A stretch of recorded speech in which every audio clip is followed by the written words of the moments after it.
Chapter 3476. Gu Jinglian suddenly glanced at Chu Ho. His gaze fell on her hand that was carrying bags of various sizes. Her ring finger was bald and did not look good. He did not know much about the process of getting married. After all, he had originally planned not to get married for the rest of his life, so he did not pay attention to the complicated details of marriage. However, since this woman was Gu Jinglian's wife, she had to have what others had. Since they had to buy a diamond ring for their wedding, she had to have one too. Gu Jinglian said, "Pick one." Chu Ho was so engrossed in staring at the diamond rings on the counter that she did not immediately realize what Gu Jinglian had said. Gu Jinglian turned his head and repeated, "Pick one." Chu Ho looked up and was a little surprised. "What?" The shop assistant kindly explained, "Your husband wants you to pick a ring. You're getting engaged, right? You can't not buy a wedding ring." Chu Ho pondered for a moment and suddenly said, "Do we have to buy a wedding ring for our wedding?" She did not understand either. Everyone was silent. The shop assistant could not help but curse in her heart. "Your husband wears such an expensive watch that costs more than 10 million. Why does this woman look like she is not interested in a diamond ring? What kind of woman does not like diamonds? She must be a fake woman. Of course we have to buy a ring for our wedding."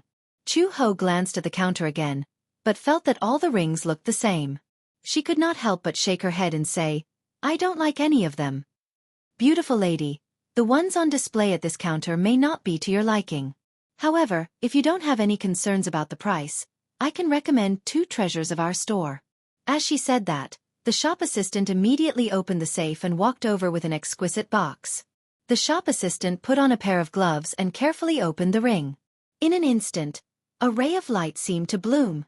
Inside the box, there was a ring with a unique design lying quietly. "This is one of the most high-end rings in our store, Tower Oath." She carefully lifted the ring and introduced it to Chu Ho. "Madam, take a look. The side of this ring is in the shape of the Eiffel Tower in France. If you put it under the light, it will project the shape of the Eiffel Tower. It's a 1-carat diamond, and the cutting is very delicate." Chu Ho was not interested. His only thought was that the diamond was so big and shiny. Seeing her indifferent look, the shop assistant was a little disappointed. "You don't like this one? It's too big. It looks very cumbersome."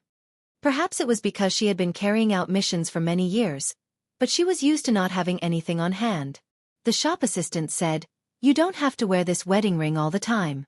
If it's inconvenient, you can take it off. If you don't like this one, I can recommend another one." Then, the clerk took out a box from the safe. Opening the box, Chu Ho inadvertently glanced at it and was attracted by the dazzling ring.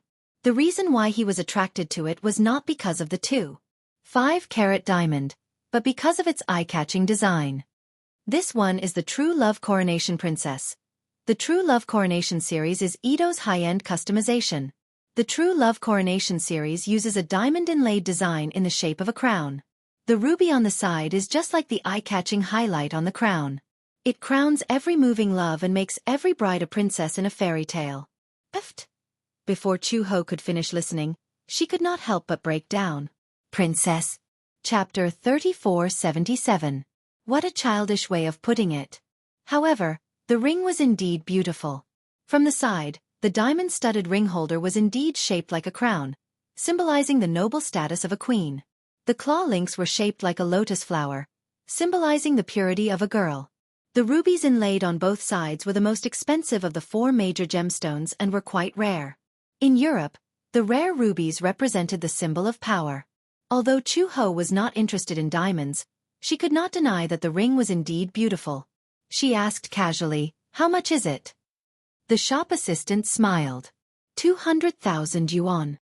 Chu Ho thought that she had heard wrongly and asked again, "How much?" The shop assistant was still smiling perfectly. 200,000 yuan, madam. That's so expensive. Chu Ho calculated in her mind. 200,000 yuan. Based on her monthly salary of more than 5,000 yuan, 60,000 yuan a year. Even if she did not eat or drink, she would only be able to afford it after 4 years. So expensive. Chu Ho asked again, 200,000 yuan, right? 200,000 yuan is only the price of the woman's ring, madam. And it was only the price of a single woman's ring. Chu Ho felt that she could not stand properly and was seeing stars. Many banknotes were floating around in her head. 200,000 yuan, 200,000 yuan. So expensive, so expensive. Just as Chu He was in a state of confusion. This is it. Gu Jinglian said. Put it on her. The shop assistant immediately said to Chu Ho, Madam, would you like to try it on? Chu Ho was a little wary. Do I need to pay to try it on? The smile on the shop assistant's face froze. She blinked for a long time and then said with a stiff smile, No need, madam. Chu Ho then stretched out her hand. Her right hand had 5 slender fingers with distinct joints. Her hand was the kind that was very good-looking, fair and slender. But on the other hand, it was not nice to look at. There were many scars on her palm. Some were from training, and some were from carrying out missions. The shop assistant put the True Love Crown diamond ring on her finger. Under the light, along with her movements, every angle of the ring glowed brightly. It was too beautiful. Even Chu He could not help but feel a little tempted. Her fingers were not thick, so number 9 was just right to wear it. The shop assistant then said to Gu Jinglian, Sir, I'll get you the man's ring. Gu Jinglian didn't say a word. He just stared at Chu Ho's hand. The resplendent diamond was especially beautiful against her fair skin. Gu Jinglian didn't care how much this ring cost or what its price was. He only cared about whether it looked good or not. The shop assistant took the ring and was about to put it on him when Gu Jinglian said, I'll do it myself. I'll do it for you, sir. Your hands are dirty. Gu Jinglian frowned in disgust. His eyes were dangerous and his tone was cold. Don't touch me. The shop assistant was speechless. The employees at the counter were almost frozen into ice by the cold aura emitted from his body. He had a serious case of mysophobia and couldn't stand being touched by others. Even though the black gold card had just passed through someone else's hands, he had to wipe it once before receiving it. The shop assistant was completely flustered. This customer was really the best. The woman was foolishly arguing about the price, but the man had a cold expression that said, Strangers shouldn't come near. However, if she sold this pair of rings, her performance for this month would be considered to have reached the target in advance. Gu Jinglian had worn the diamond ring himself before. It was just right on his ring finger. Chapter 3478. The shop assistant continued, Because it's a man's ring, there isn't much fanfare about the design. Men are more reserved. However, the main attraction is the engraving on the back of the ring. There are 2 very small rubies inlaid. This also has a meaning. It means that love is in the heart. Chu Ho leaned closer to Gu Jinglian and said in a low voice, 200,000, Gu Jinglian. That's too expensive. It's just a pair of rings. There's no need to be so expensive, right? Gu Jinglian didn't even raise his head and said, How much? A total of 300,000, sir. Gu Jinglian handed over his credit card. The shop assistant took it and realized that it was a card she had never seen before. The store manager took a look and was shocked. Black gold card. The shop assistant lowered her voice and said, What's a black gold card? I'll tell you later. Swipe the card first. The shop assistant was afraid that Chu Ho would regret it, so she quickly took the card and swiped it. After swiping the money, the shop assistant asked respectfully, Would you like me to wrap it up for you? Gu Jinglian said, No need. To him, since he was wearing the ring on his finger, there was no reason to take it off. Otherwise, what was the point of a wedding ring? Then the after-sales card, Gu Jinglian said, No need. The store manager stared blankly at Gu Jinglian and Chu Ho as they left. Beside her, the shop assistant asked carefully, What's a black gold card? That's a high-end card issued by American Express all over the world. The people who have it are either billionaires or celebrities. The shop assistant was stunned. Such a young man was actually a billionaire. At first, she had some doubts about whether the watch on Gu Jinglian's hand was a fake. Otherwise, a man who wore a watch worth more than 10 million yuan would obviously have a poor girlfriend. She didn't expect. When they left the department store, they used the VIP service to send the clothes and high heels they bought back to the Gu family's house. When Gu Jinglian and Chu Ho returned to the Civil Affairs Bureau again, it happened to be number 64's turn. When they walked into the registration hall, the newlyweds who had just registered their marriage and hadn't left yet were choosing souvenirs or taking photos with them were stunned when they saw Chu Ho and Gu Jinglian return and saw that Chu Ho had changed his clothes and sports shoes into high heels. Chu He was very adaptable. Although she was not used to it, she had gotten used to wearing high heels along the way and was able to walk with ease. When she saw them leave just now, she thought that the two of them had quarreled and decided not to register their marriage. She didn't expect that they actually went to the department store next door to buy clothes. Someone noticed the ring on Chu He's finger and sucked in a breath of cold air. Oh my God! What a big diamond ring! This ring, it must be at least 1 carat least. What's with that look on your face? Have you never seen a 1-carat diamond ring? How can it? There must be 2 carats is this. How much is this? Wait a minute. I saw this ring when I was shopping yesterday. This isn't a Do True Love Coronation series? Is it expensive? 2 carats is worth at least 100,000 yuan. Chu Ho stared at the number displayed on the window. Finally it was her turn. She walked over and took the application form. When she came back, she and Gu Jinglian each took one. What's this? Application form. Fill it out. How do I fill it out? You're so stupid. Let me do it. Chapter 3479. Gu Jinglian looked at her fixedly, only to see her head lowered. She held a pen and focused on filling in the information on the form. She lowered her head, and her fringe fell slightly, covering her eyebrows. Gu Jinglian instinctively reached out and tucked her hair behind her ear. Chu Ho couldn't help but be startled. She was obviously not used to his seemingly intimate behavior. Her expression was a little unnatural as she said, "It's nothing." Gu Jinglian reacted and realized what he was doing. He awkwardly retracted his hand and turned his head with a dark expression. He lazily propped his chin up and no longer looked at her. After filling in the form, Chu Ho stood up and walked to the window. However, she was told to press her fingerprint, so she turned back and said to Gu Jinglian, "You have to go with me." "What for?" "You have to sign it." "Sign it?" Chu Ho obviously didn't describe it well enough, so Gu Jinglian immediately thought of an indenture. Was this a marriage certificate or an indenture? Why did she have to sign it? When he was pulled to the window by Chu Ho pointed to the ink pad and said, "Press your fingerprint." Gu Jinglian's face was cold, and his eyebrows were a little pale. It turned out that they were going to press their fingerprint. The staff member looked up and saw Gu Jinglian pressing the ink pad with a sullen face. She couldn't help but think to herself, could this be the rumored forced marriage? Gu Jinglian pressed his fingerprint on the signature area and returned to his seat. Chu Ho asked, "Is this okay? Where are the documents?" It was the staff member's first time seeing such a weirdo. She patiently asked, "Do you have a photo?" "Photo? What photo?" "The photo on the marriage certificate." Chu Ho was confused and asked a very retarded question. Does a marriage certificate need a photo? Where did this weirdo come from? Didn't he know that a marriage certificate needed a photo? The staff member took a deep breath and then picked up the 2-inch topless photo provided by the previous couple to show her. "Here. You don't have such a thing, do you?" Chu Ho said blankly. "I didn't." "It doesn't matter if you didn't film it. You can film it now too." As the staff member spoke, he pointed to the price list hanging at the side and said, "But there's a fee for taking photos on the spot." What he meant was, hurry up and fork out the money. Chu Ho glanced at the price list. The production cost of the ID card was 20 yuan, and the photo cost 20 yuan as well. It was a total of 40 yuan. She suddenly looked into the distance. It was 40 yuan. She had left in a hurry and seemed to have forgotten to bring her wallet. Chu Ho searched her pockets with great effort.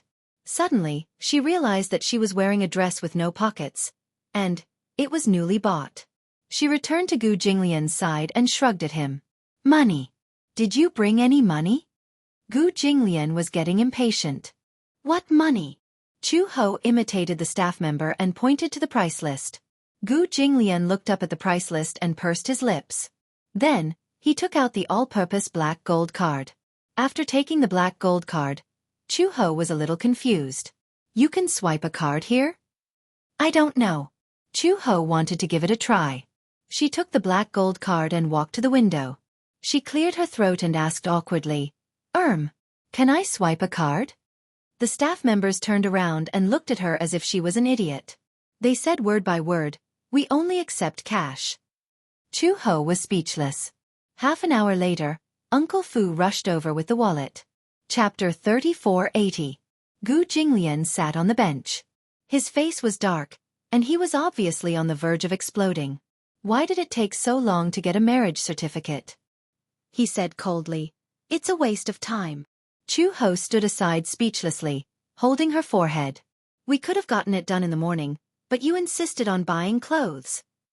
Gu Jinglian glared at her, but Chu Ho glared back at him indignantly. Uncle Fu walked over and handed her the wallet. He asked, "Why didn't you bring any money with you?" "I thought we didn't need money to get a marriage certificate. The Civil Affairs Bureau is not a charity." Uncle Fu looked at the time. There was still more than an hour before the afternoon shift. He said, "It's time for everyone to get off work. Old master, why don't we go for lunch first?" Gu Jinglian did not say a word. It was obvious that he did not want to move.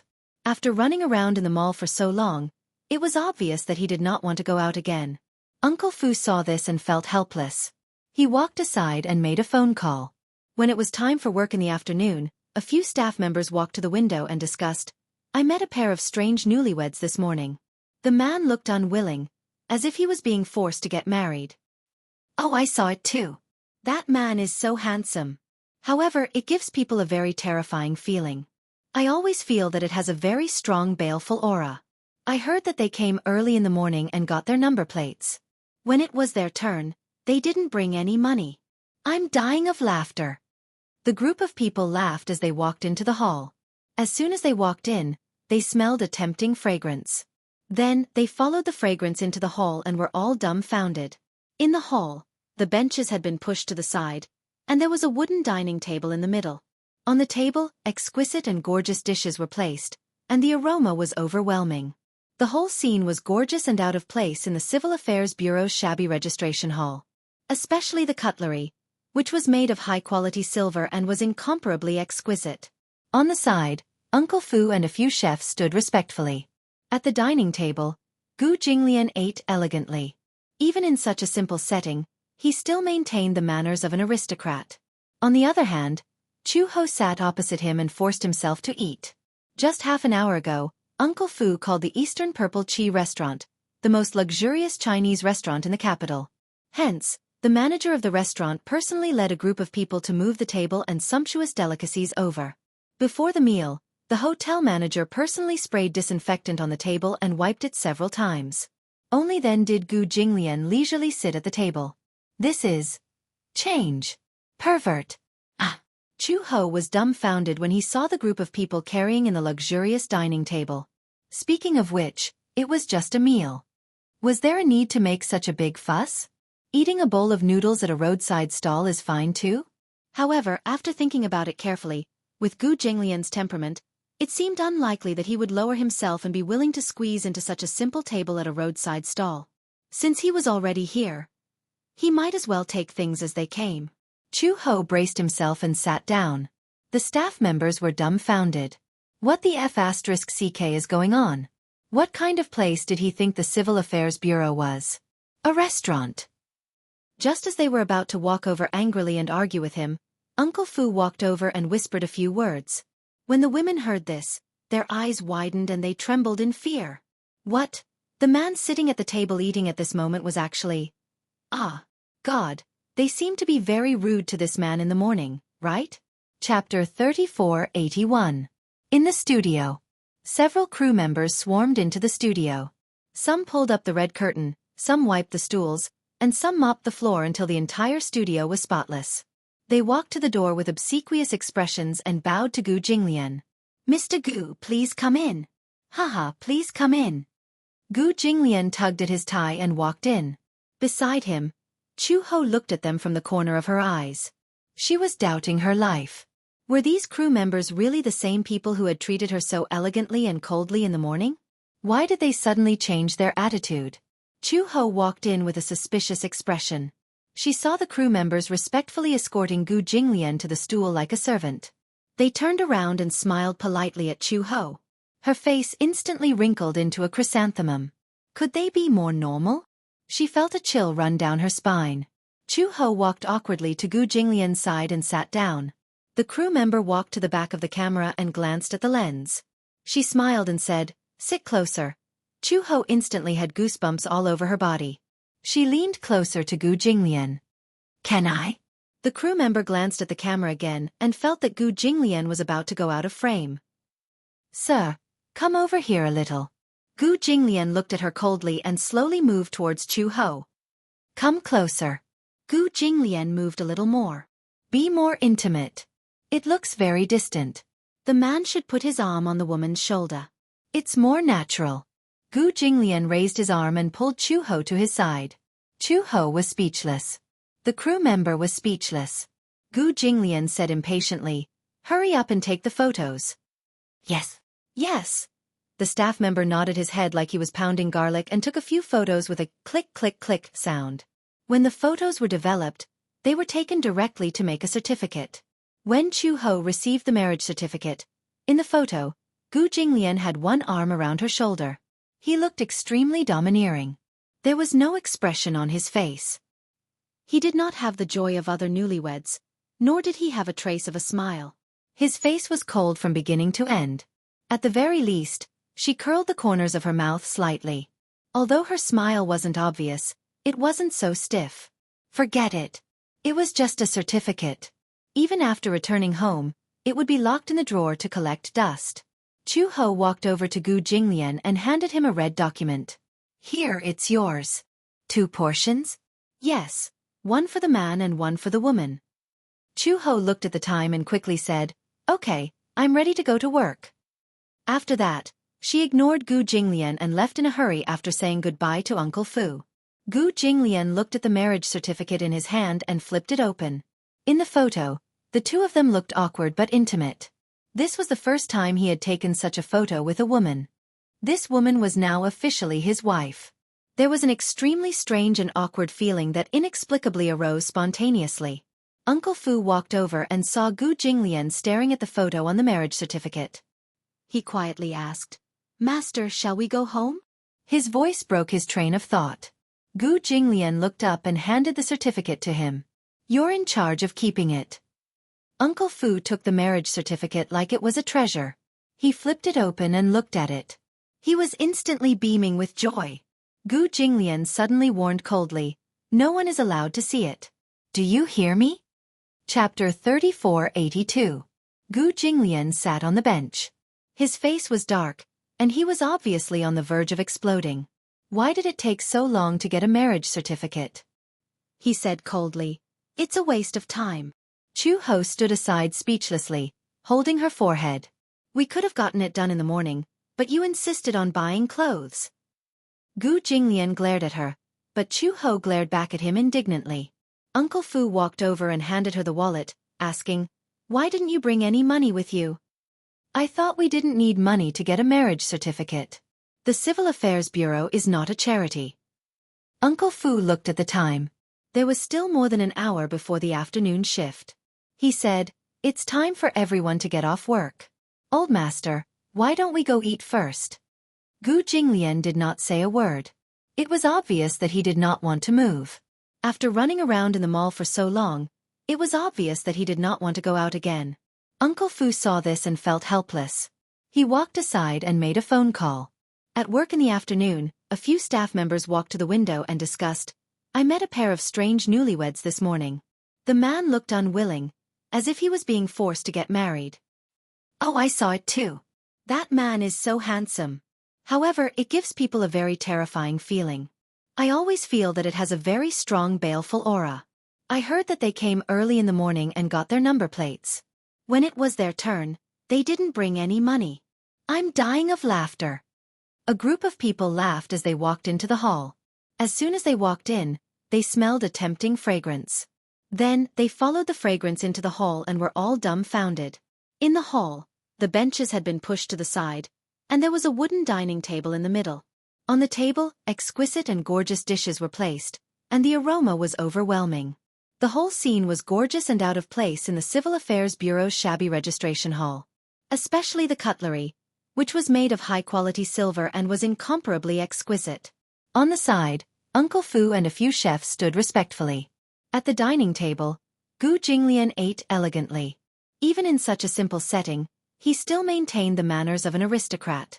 On the other hand, Chu Ho sat opposite him and forced himself to eat. Just half an hour ago, Uncle Fu called the Eastern Purple Chi restaurant the most luxurious Chinese restaurant in the capital. Hence, the manager of the restaurant personally led a group of people to move the table and sumptuous delicacies over. Before the meal, the hotel manager personally sprayed disinfectant on the table and wiped it several times. Only then did Gu Jinglian leisurely sit at the table. This is change. Pervert. Ah.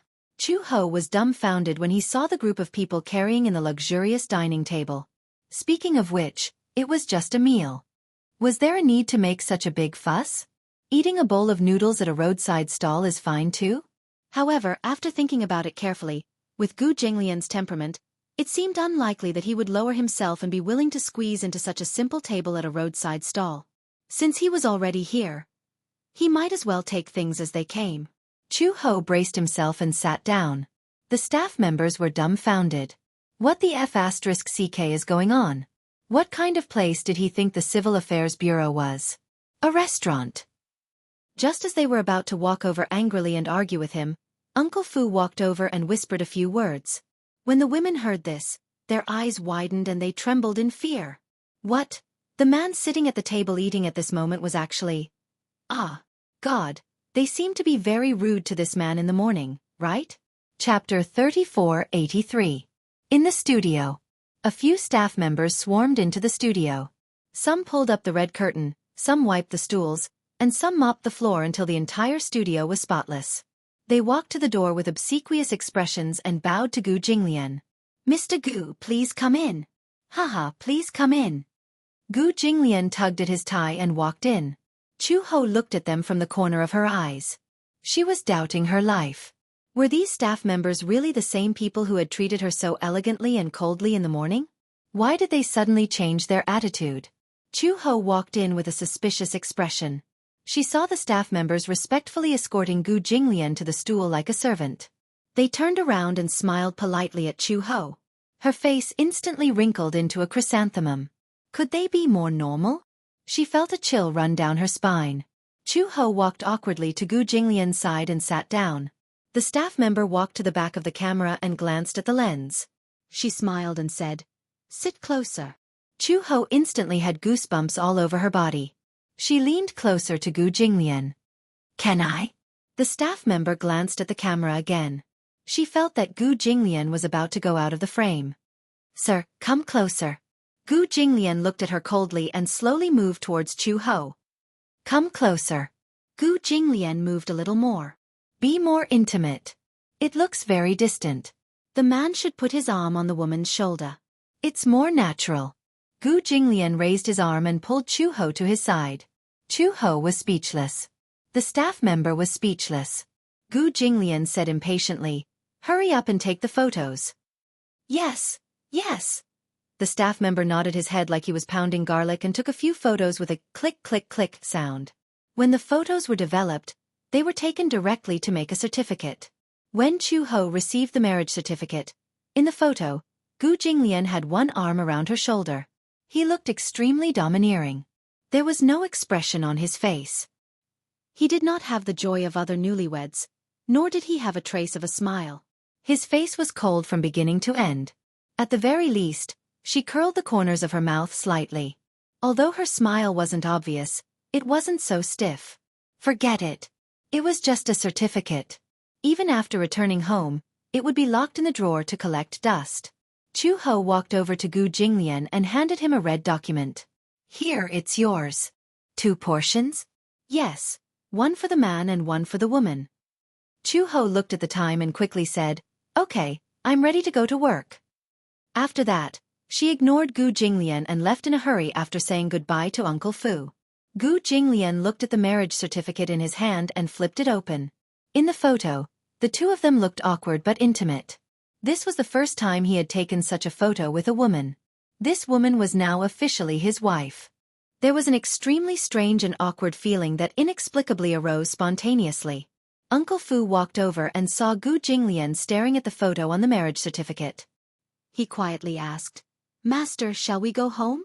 His voice broke his train of thought. Gu Jinglian looked up and handed the certificate to him. "You're in charge of keeping it."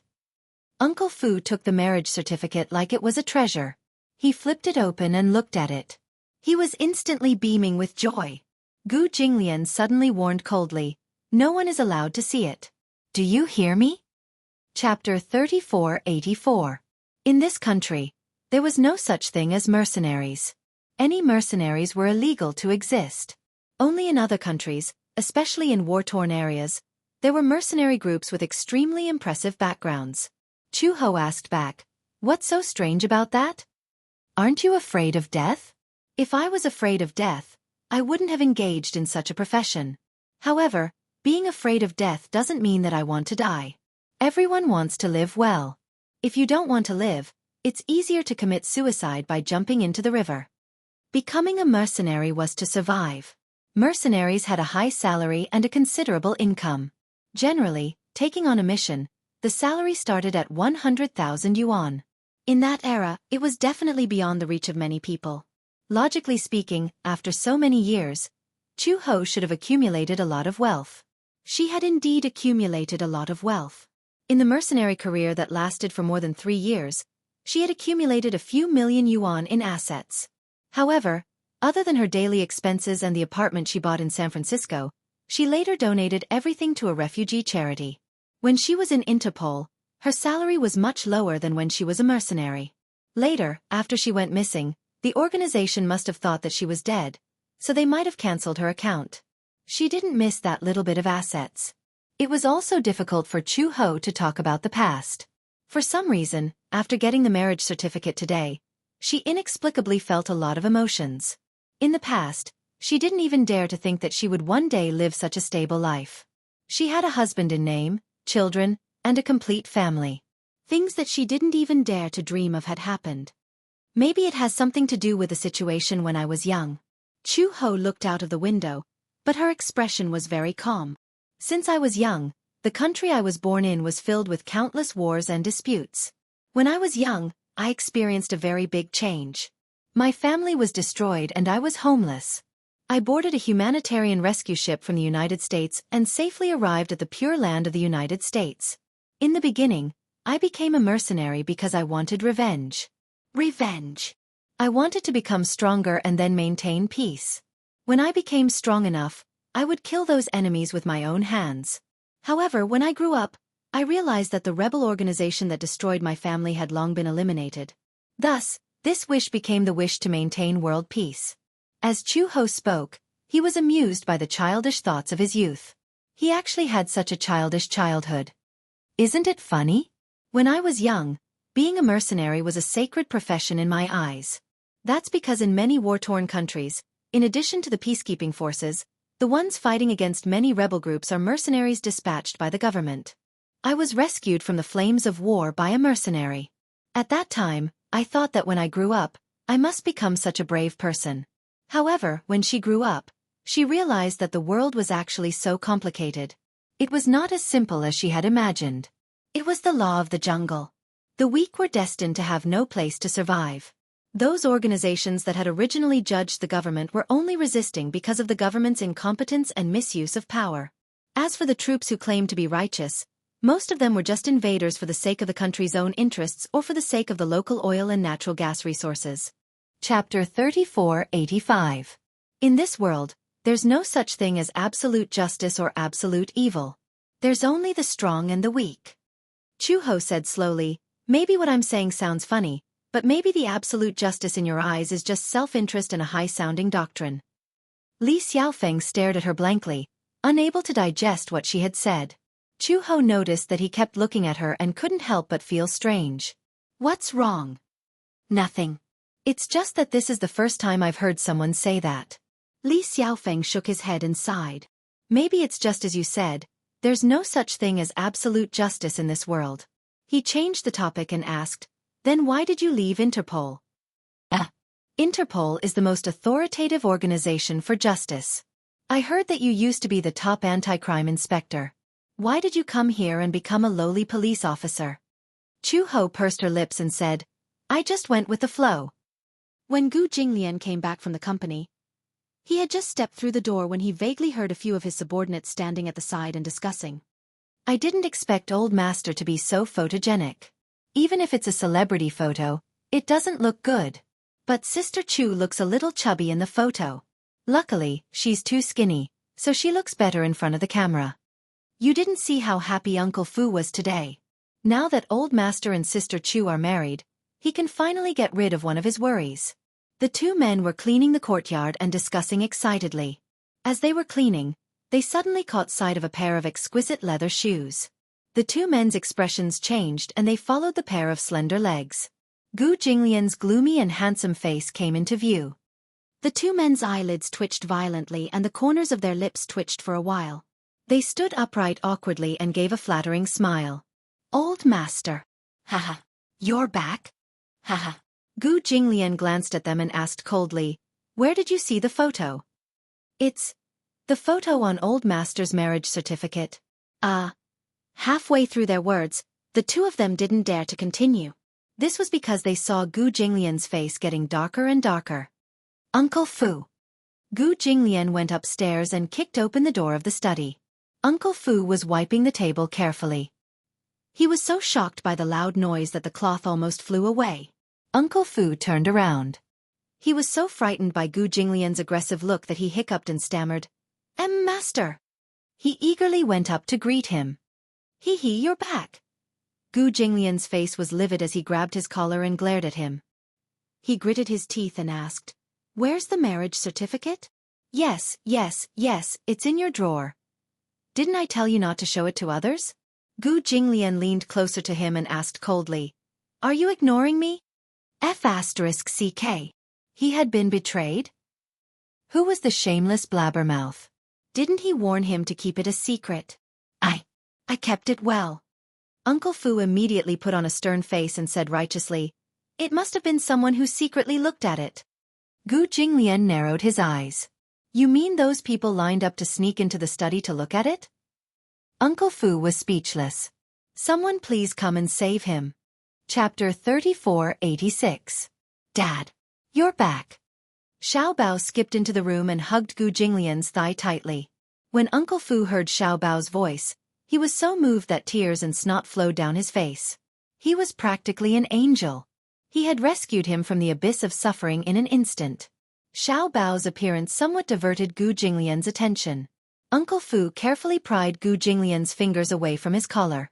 Then, he took half a step back dejectedly. Just as he picked up the rag from the floor, he heard Xiao Bao say excitedly, Dad, Uncle Fu showed me your and Mom's marriage certificate. The photo is so beautiful. The main thing is that Dad is handsome and Mom is beautiful. Wow. It's so perfect. They were a perfect match. When Uncle Fu heard this, he was stunned as if he had been struck by lightning. Behind him, Gu Jinglian's face darkened. His sinister voice sounded as if it came from hell. Uncle Fu. Whoosh. He did not know how such an old man could be so nimble. He actually slipped away in an instant, as if there was oil on the soles of his feet. Gu Jinglian was so angry that he clenched his fists. However, he saw Xiao Bao walk in front of him and open his arms to ask for a hug. Hug. He acted coquettishly and asked for a hug and love. Gu Jinglian's expression softened a little. He bent down slightly and picked him up. Little Bao held his father's face in his hands and kissed him on both cheeks. Daddy is so obedient. Dad is so great. Gu Jinglian was speechless. What the hell? This was the first time he had been praised by someone with such a strange word like, good. And he was only a 6-year-old child. Gu Jinglian carried him to the sofa. His eyes were very gloomy, very gloomy. When he thought about how his warning to Uncle Fu had been ignored by that old man, he couldn't help but feel angry. I told him to take good care of it and not let anyone see it, but he actually came back and passed it around. Seeing his gloomy face, Xiao Bao patted his face with his little hand. Daddy, what's wrong? He seemed to be very unhappy. Today is a joyous day. Don't put on such a long face. Big day. Gu Jinglian grabbed his hand and warned him coldly, don't hit Dad's face. Why? Very disrespectful. Xiao Bao nodded as if he understood. Then he puffed out his chest and said righteously, Daddy, you're not allowed to hit my head from now on. Xiao Bao said seriously, because that's also very disrespectful. Pa Gu Jinglian smacked him on the head. Xiao Bao immediately hugged his head and said angrily, "What are you doing? Asking for a beating? How am I asking for a beating? Did I say something wrong?" Gu Jinglian reminded him, "When will you be my father? Only then will it be your turn to educate me." Xiao Bao looked like a little adult and muttered angrily, "I want to be your father, but unfortunately, I don't have the chance. However, if I really have a disobedient son like you, I will definitely be angry and my life will be shortened." Gu Jinglian was speechless. He closed his eyes and clenched his fists, resisting the urge to hit him. Xiao Bao said again, "You don't know how to cherish such a cute son like me. You have to know that being my father is a blessing that you've accumulated over several lifetimes." Gu Jinglian was speechless. He suddenly pinched Xiao Bao's chubby cheeks and said coldly, "If you talk nonsense again, I'll hit you." Chapter 3487. The father and son held on tightly to each other as they ravaged each other. However, Xiao Bao was obviously at a disadvantage. His chubby little fingers were not as long as Gu Jinglian's, nor were they as strong as his. After a while, Gu Jinglian did not feel anything, but he felt like his face was about to be torn apart. Torn. Torn. It hurts. Xiao Bao protested pitifully. "Don't pinch anymore, Sob. Don't pinch anymore." Gu Jinglian frowned. He grabbed his chubby cheeks and played with them. Yes, it felt good. Just like a glutinous rice ball. Xiao Bao was Xiao Bao. He might as well change his name to Little Bun. The chubby baby fat was so pleasing to the touch that Gu Jinglian could not help but relax his brows. Even the knot in his heart disappeared. However, Xiao Bao, who was being ravaged in his hands, was suffering unspeakably. He punched and hit like an angry cat, using his hands and feet to protest. Gu Jinglian finally let go of him. Xiao Bao covered his face in pain. He looked like a storm was coming, as if a dam was about to burst. Gu Jinglian casually picked up the afternoon snack and stuffed it into his mouth. Xiao Bao was speechless. He licked it with his tongue and the pain on his face disappeared immediately. He said in surprise, "Wow, it's so sweet." The child's face was indeed like the weather in June, changing as quickly as it wanted. Xiao Bao looked at the snacks on the coffee table. These were pastries that Uncle Fu had prepared in advance. Gu Jinglian casually stuffed them into his mouth. They were rose pastries. It was Xiao Bao's first time eating such delicious snacks. He reached out to take them. Slap. Gu Jinglian slapped his hand away. Xiao Bao retracted his hand in pain and glared at him fiercely. Then he reached out to take them again. Slap. "You're not allowed to eat them." Gu Jinglian refused coldly. "They're mine." Stingy brat.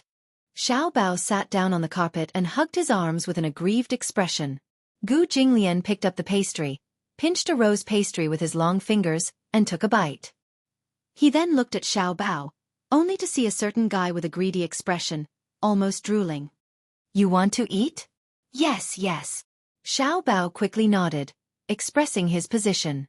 Gu Jinglian suddenly curled his lips and said slowly, "That depends on whether you have the ability to eat it." Uncle Fu had just finished tidying up the other rooms.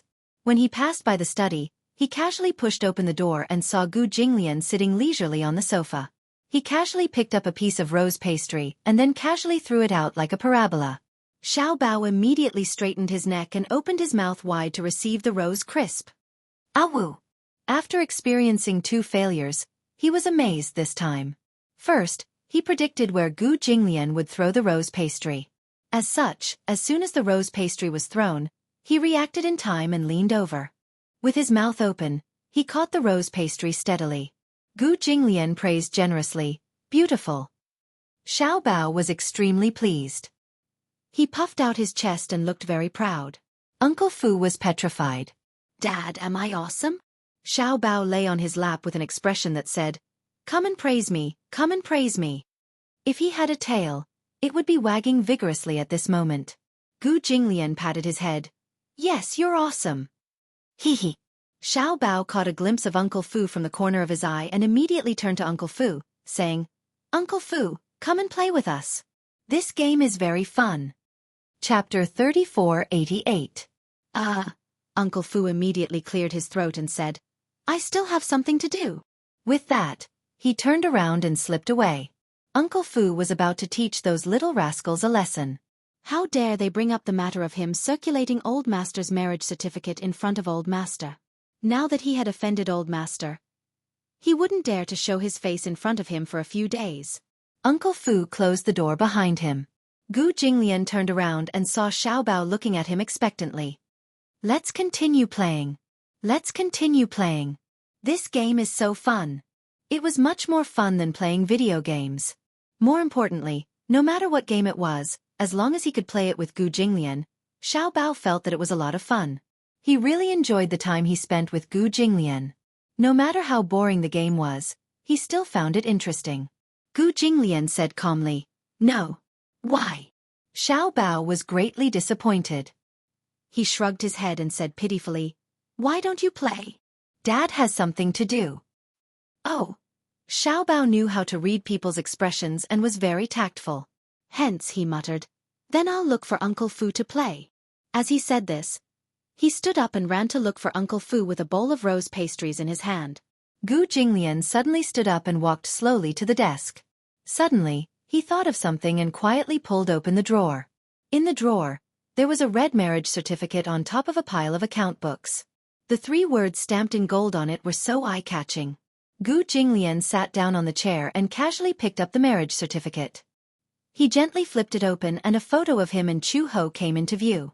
In the photo, he was holding Chu Ho's shoulder and looking at the camera.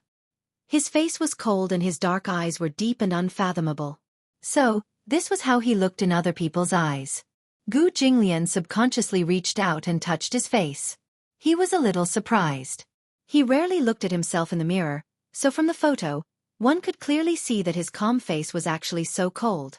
No wonder Xiao Bao kept avoiding him when they were in the Gu family. He seemed to be very afraid of him. Beside him, Chu Ho was clearly caught off guard when he was suddenly pulled to his side. However, he had to cooperate and smile, but his smile was very awkward. He smiled awkwardly. She was even a little reluctant. Unwilling or unwilling? Gu Jinglian could not help but narrow his eyes. His gaze fell on Chu Ho's awkward face in the photo, and he felt inexplicably unhappy. He was so engrossed that he did not notice the footsteps outside the door. Chu Ho had just pushed the door open when he saw Gu Jinglian holding the marriage certificate and staring at it. His lips could not help but twitch a few times. "The marriage certificate is so beautiful?" Before he finished speaking, the man who was engrossed in his thoughts was immediately alerted. Gu Jinglian instinctively closed the marriage certificate and threw it into the drawer. He looked at Chu Ho and frowned as he questioned, "Who let you in?" He meant, "Why didn't you knock before coming in?" Chu Ho crossed her arms and gestured at the half-closed door. The door wasn't closed. "I thought there was no one inside." Gu Jinglian was speechless. Chu Ho saw that he was a little unhappy that he had been caught red-handed and thought it was funny. "I saw you staring at the marriage certificate the moment I came in." "Why? What's so beautiful on it?" As she spoke, she leaned over to see if there was any difference between his marriage certificate and hers.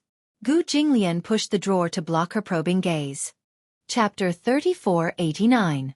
Chu Ho frowned. "What are you doing? Guarding against thieves? Where's your marriage certificate?" Gu Jinglian looked up and suddenly asked, "Take it out." "Why?" She stared at him warily. However, when he mentioned the marriage certificate, she suddenly remembered. She touched her pocket and realized that the marriage certificate seemed to have been kept in the drawer in the office and she had forgotten to bring it back. She blinked awkwardly. When Gu Jinglian saw this, he couldn't help but feel suspicious. "Where's the marriage certificate?" "I forgot." "You forgot?" How could she forget such an important thing? Chu Ho explained, "I think it's in the drawer in the office. I forgot to take it." Gu Jinglian was speechless. His face darkened, and he was obviously unhappy. Chu Ho touched the back of her head and said nonchalantly, "Anyway, it's not something important. What do you want it for?" "Something not important?" Gu Jinglian repeated her words and his face darkened. He suddenly got up and approached her. The displeasure in his eyes was almost obvious. Chu Ho retreated slightly until her back was against the wall. She had nowhere else to go. She looked at Gu Jinglian warily and continued, "Could it be something important? Anyway, it's in the drawer. No one will steal it." Gu Jinglian stared at her unkindly. After a long time, he curved his lips coldly and smiled coldly. Not important? Important. If Chu Ho still couldn't read his expression, she would have wasted all her years as a police officer. However, she couldn't understand. She had just left a marriage certificate behind. Why did he look so unhappy? She really couldn't think of what was so important about a marriage certificate. Gu Jinglian looked at her and said coldly, "What are your thoughts on marrying me?" This was a primary school student's summer homework. What was the point of writing down her thoughts after watching a movie? The only thought she had was, so troublesome. As soon as she said that, Gu Jinglian's expression became even colder. Trouble? I thought that getting a marriage certificate should be a very simple procedure. I didn't expect it to be so troublesome and take up so much of my time. Chu Ho grumbled unhappily. You made me so late this afternoon. I guess I'm going to lose my perfect attendance award this month. The coldness in Gu Jinglian's eyes seemed to stab her. Chu Ho felt that something was amiss and asked suspiciously, Gu Jinglian, what's wrong with you? You look like you want to eat someone. Gu Jinglian looked at her for a long time, then suddenly snorted and left. Chu Ho stared speechlessly at his back. After a long while, he grumbled, What's wrong with him? You're crazy. During dinner, for some reason, Xiao Bao was in a particularly good mood. Perhaps it was because he had finally gotten rid of one of his worries, so much so that his appetite became vigorous. He finished 2 bowls of rice in one go. Chu Ho glanced at him and saw him raise his bowl to Uncle Fu and say cheerfully, Another bowl. You're not allowed to eat anymore. Chu Ho quickly said, You've already eaten 2 bowls today. If he ate any more, his little stomach would burst. Xiao Bao pursed his lips, feeling wronged. Uncle Fu also said, Xiao Bao, be good. Let's call it a day. Overeating was not good for a child's development. Uncle Fu also had his own concerns. Xiao Bao then put down his bowl and turned his head. Seeing that Gu Jinglian had also finished eating, he immediately asked, Dad, have you finished eating too? Gu Jinglian did not say anything. Chapter 3490. Chu He thought to herself, Don't tell me he's still angry? Although she didn't know what he was angry about. This man had always been unpredictable. For some reason, Xiao Bao was especially enthusiastic. His eyes darted around and he said, It's getting late. Daddy, hurry up and take a shower. Let's go to bed early. Chu Ho reminded him kindly, Xiao Bao, it's only 6:30. It's getting late. Gu Jinglian glanced at him and threw the bowl and chopsticks on the table. Then he got up and went upstairs. Seeing that he had succeeded, Xiao Bao turned to Chu Ho and encouraged her, Mommy, it's getting late. You should go to bed early too. Chu Ho was speechless. It was only 6:30. She couldn't fall asleep so early, right? However, Chu Ho had no choice but to stand up and head upstairs after being urged by Xiao Bao. Xiao Bao immediately followed behind and saw that Chu Ho was carrying a blanket and was about to enter Xiao Bao's room. He rushed over and blocked the door, saying righteously, You're not allowed to enter. Chu Ho rolled her eyes. What are you doing? Mommy, you seem to have forgotten what Xiao Bao said?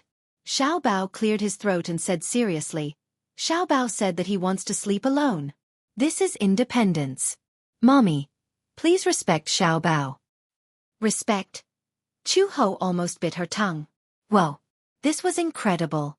After attending kindergarten, this guy actually knew what respect was? If I don't sleep here, where should I sleep? Xiao Bao rolled his eyes as well. Mommy, you have a husband now.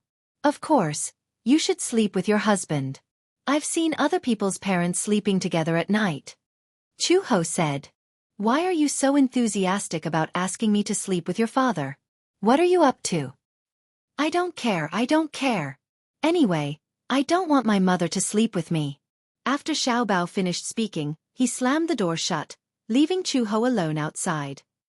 Xiao Bao. Chu Ho kicked the door angrily. I'll give you 3 seconds to open the door. 2. Before he could finish counting, he heard a click. The door was locked from the inside. Chu Ho. Was this brat asking for a beating? There was a stalemate outside the door for a few minutes. No matter how Chu Ho tried to persuade or coerce him, Xiao Bao still had no intention of opening the door. Left with no choice, Chu Ho hugged her quilt and walked to Gu Jinglian's door. Seeing that the door was ajar, she peeked through the crack and saw a dark shadow appear at the door. The door was pulled open from within. Gu Jinglian stood at the door in a bathrobe and looked at her coldly. Their eyes met. It was extremely awkward. Chu Ho sat up awkwardly and hugged her quilt. Embarrassed, she said, "Tonight, I'll have to sleep on your sofa." She didn't dare to look at Gu Jinglian's expression. She thought that in the next second, some demon king would slam the door again and lock her outside. However, Gu Jinglian walked away expressionlessly, leaving the door open. Chu Ho walked in with her quilt and saw that the man had returned to the sofa. He was fiddling with his hair. He had just taken a shower and his hair was still wet. However, he didn't have the habit of using a hairdryer, so he waited for his hair to dry naturally. Taking advantage of this time, he had the habit of reading. Only then did he realize that his entire wall was filled with books. Generally speaking, some people's books were just empty shells used for decoration. Chapter 3491. She did not expect him to like reading. Gu Jinglian seemed to have noticed that she was constantly looking at him and could not help but look up suspiciously. She immediately reacted and retreated to the side. She walked into the cloakroom and started to look for her pajamas. After taking the pajamas, she walked into the bathroom and locked the door. She did not have the habit of locking the door, but since they were sharing a room, she decided to be on the safe side and lock the door from the inside. When she walked out of the bathroom feeling refreshed, Chu Ho had just walked into the study room. She planned to continue sleeping on the sofa for the night and settle the score with that fellow tomorrow. However, she saw Gu Jinglian leaning lazily on the sofa with his arms crossed and his eyes closed. She did not know if he was closing his eyes to take a nap, or if he had already fallen asleep. He actually took over her territory. What happened to her sleeping on the sofa? How could he take it for himself just like that? The corners of Chu Ho's lips twitched. She walked in front of him and bent down to size him up. Gu Jinglian. She raised her voice again. Gu Jinglian? Chu Ho stood up speechlessly. It turned out that he had really fallen asleep. However, this man had always been alert. No matter how she called him, he did not wake up. He slept like a dead pig. Could he be pretending to be asleep? Chu Ho reached out and snapped her fingers a few times in front of him. However, Gu Jinglian still had his eyes closed and did not react at all. His long eyelashes intertwined quietly. When he closed his eyes, his long eyelashes were immediately obvious. He was actually charming and attractive. He was like a living portrait of a beauty. Chu Ho touched her chin and narrowed her eyes to size him up. Gu Jinglian's facial features were definitely top-notch. However, Chu Ho was not born to be in love. She was also not a member of the Appearance Association. Even if Gu Jinglian had his eyes closed, no matter how shockingly handsome he was, it could not move her at all. She did not even feel a ripple in her heart. She was somewhat face-blind. To be precise, no matter how good Gu Jinglian looked, he was about the same level as Li Xiaofeng. Looking at his sleeping face, Chu Ho only had one thought. His eyelashes were really long. Forget it. If you want to sleep on the sofa, I'll give it to you, okay? Chu Ho muttered to himself. He tossed the quilt over him and turned to walk into the bedroom. Lying on the spacious bed, Chu Ho stretched his limbs, feeling extremely satisfied. God, this bed is too comfortable, right? It was softer than the bed in Xiao Bao's room. Gu Jinglian's bed was made of high-quality Simmons mattresses with a full set of memory cotton bedding. The feeling of lying on it was neither soft nor hard. The softness was just right, wrapping around the entire line of his back.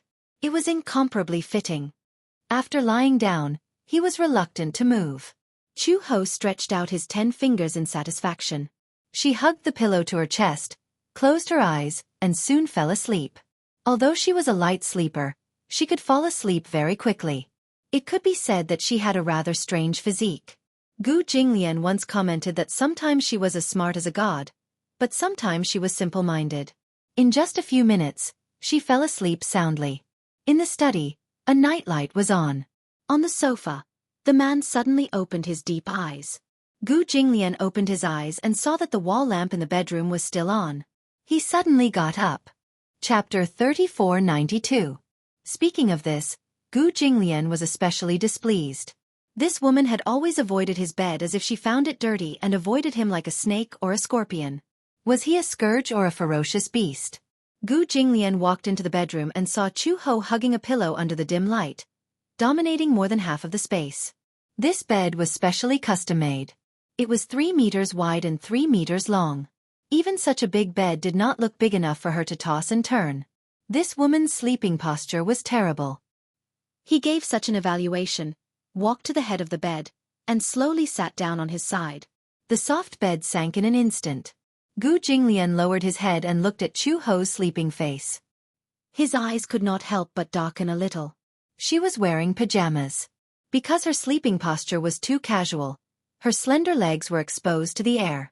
Her snow-white skin looked like jade porcelain under the wall lamp. Her eyes were tightly shut.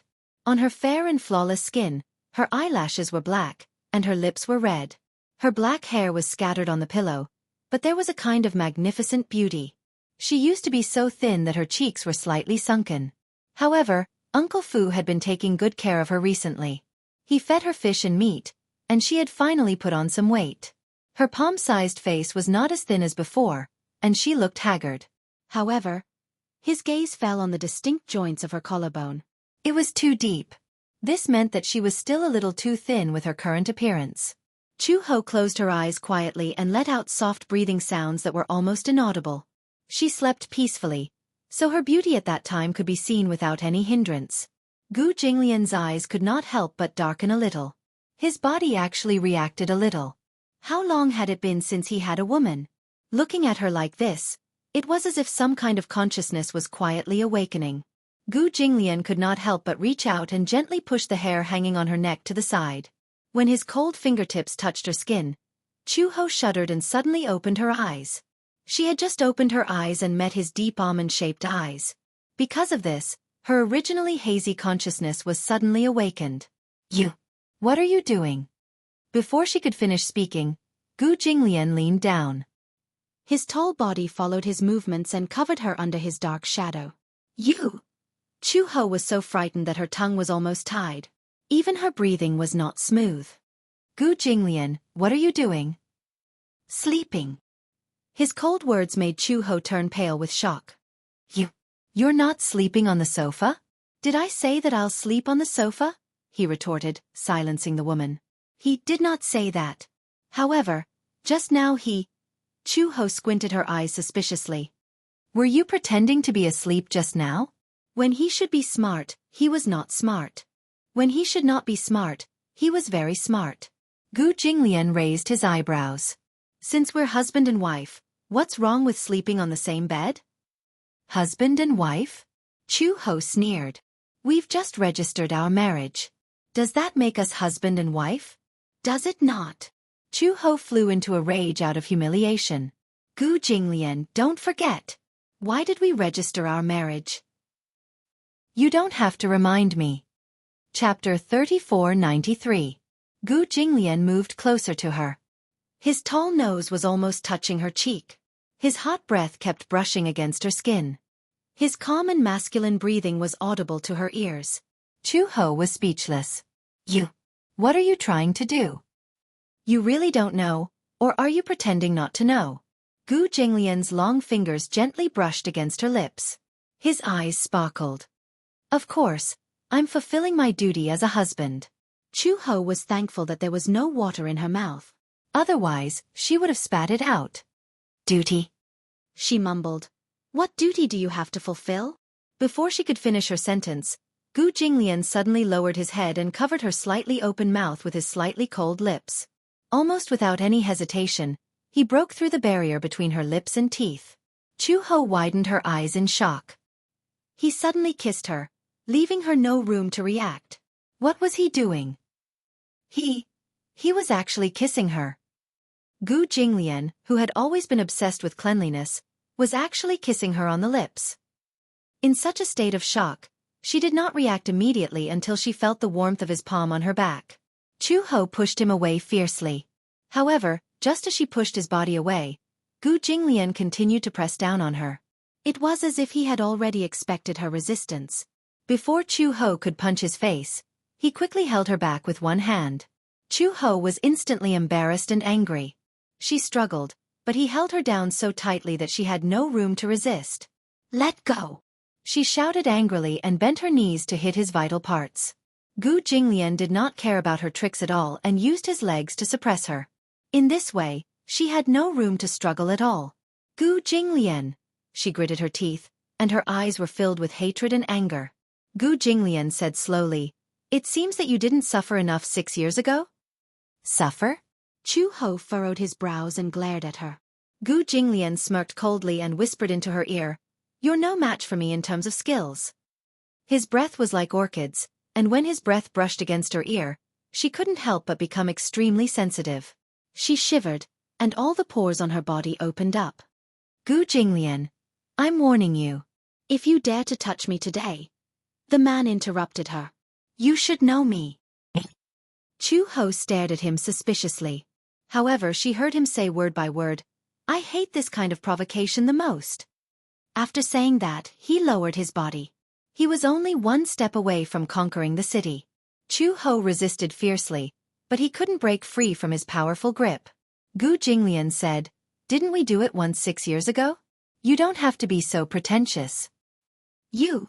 Before Chu Ho could say anything, he felt a strange sensation and broke out in cold sweat. When the first ray of morning light shone in, Chu Ho was awakened by the glaring rays of the morning sun. She frowned and woke up. She opened her eyes and regained consciousness. Immediately, she felt the pain in her body clearly transmitted through her nerve endings. She had always been sensitive to pain, but her pain threshold was very high. She had once suffered a serious injury and a bullet pierced through her arm, but she still relied on her willpower to walk through the tropical rainforest. However, the pain in her body now was not like the injury she had suffered in the past. Chapter 3494. Everything that had happened last night was more like a smoke-filled war. She struggled to prop herself up and get off the bed. The moment her toes touched the ground, the pain on her thighs became more obvious. This damned man. Chu Ho cursed viciously in her heart. When she walked into the bathroom earlier, her body was reflected in the mirror. Her pajamas were torn apart and her shoulders drooped. Her originally fair and smooth skin was mottled with many densely packed bite marks. They were not hickeys, but bite marks. They looked like the marks left by poisonous insects and were extremely messy. Other than the bite marks, there were also some bruises. These were the marks left behind by her resistance. Gu Jinglian had tamed her as if she was a proud and aloof lion.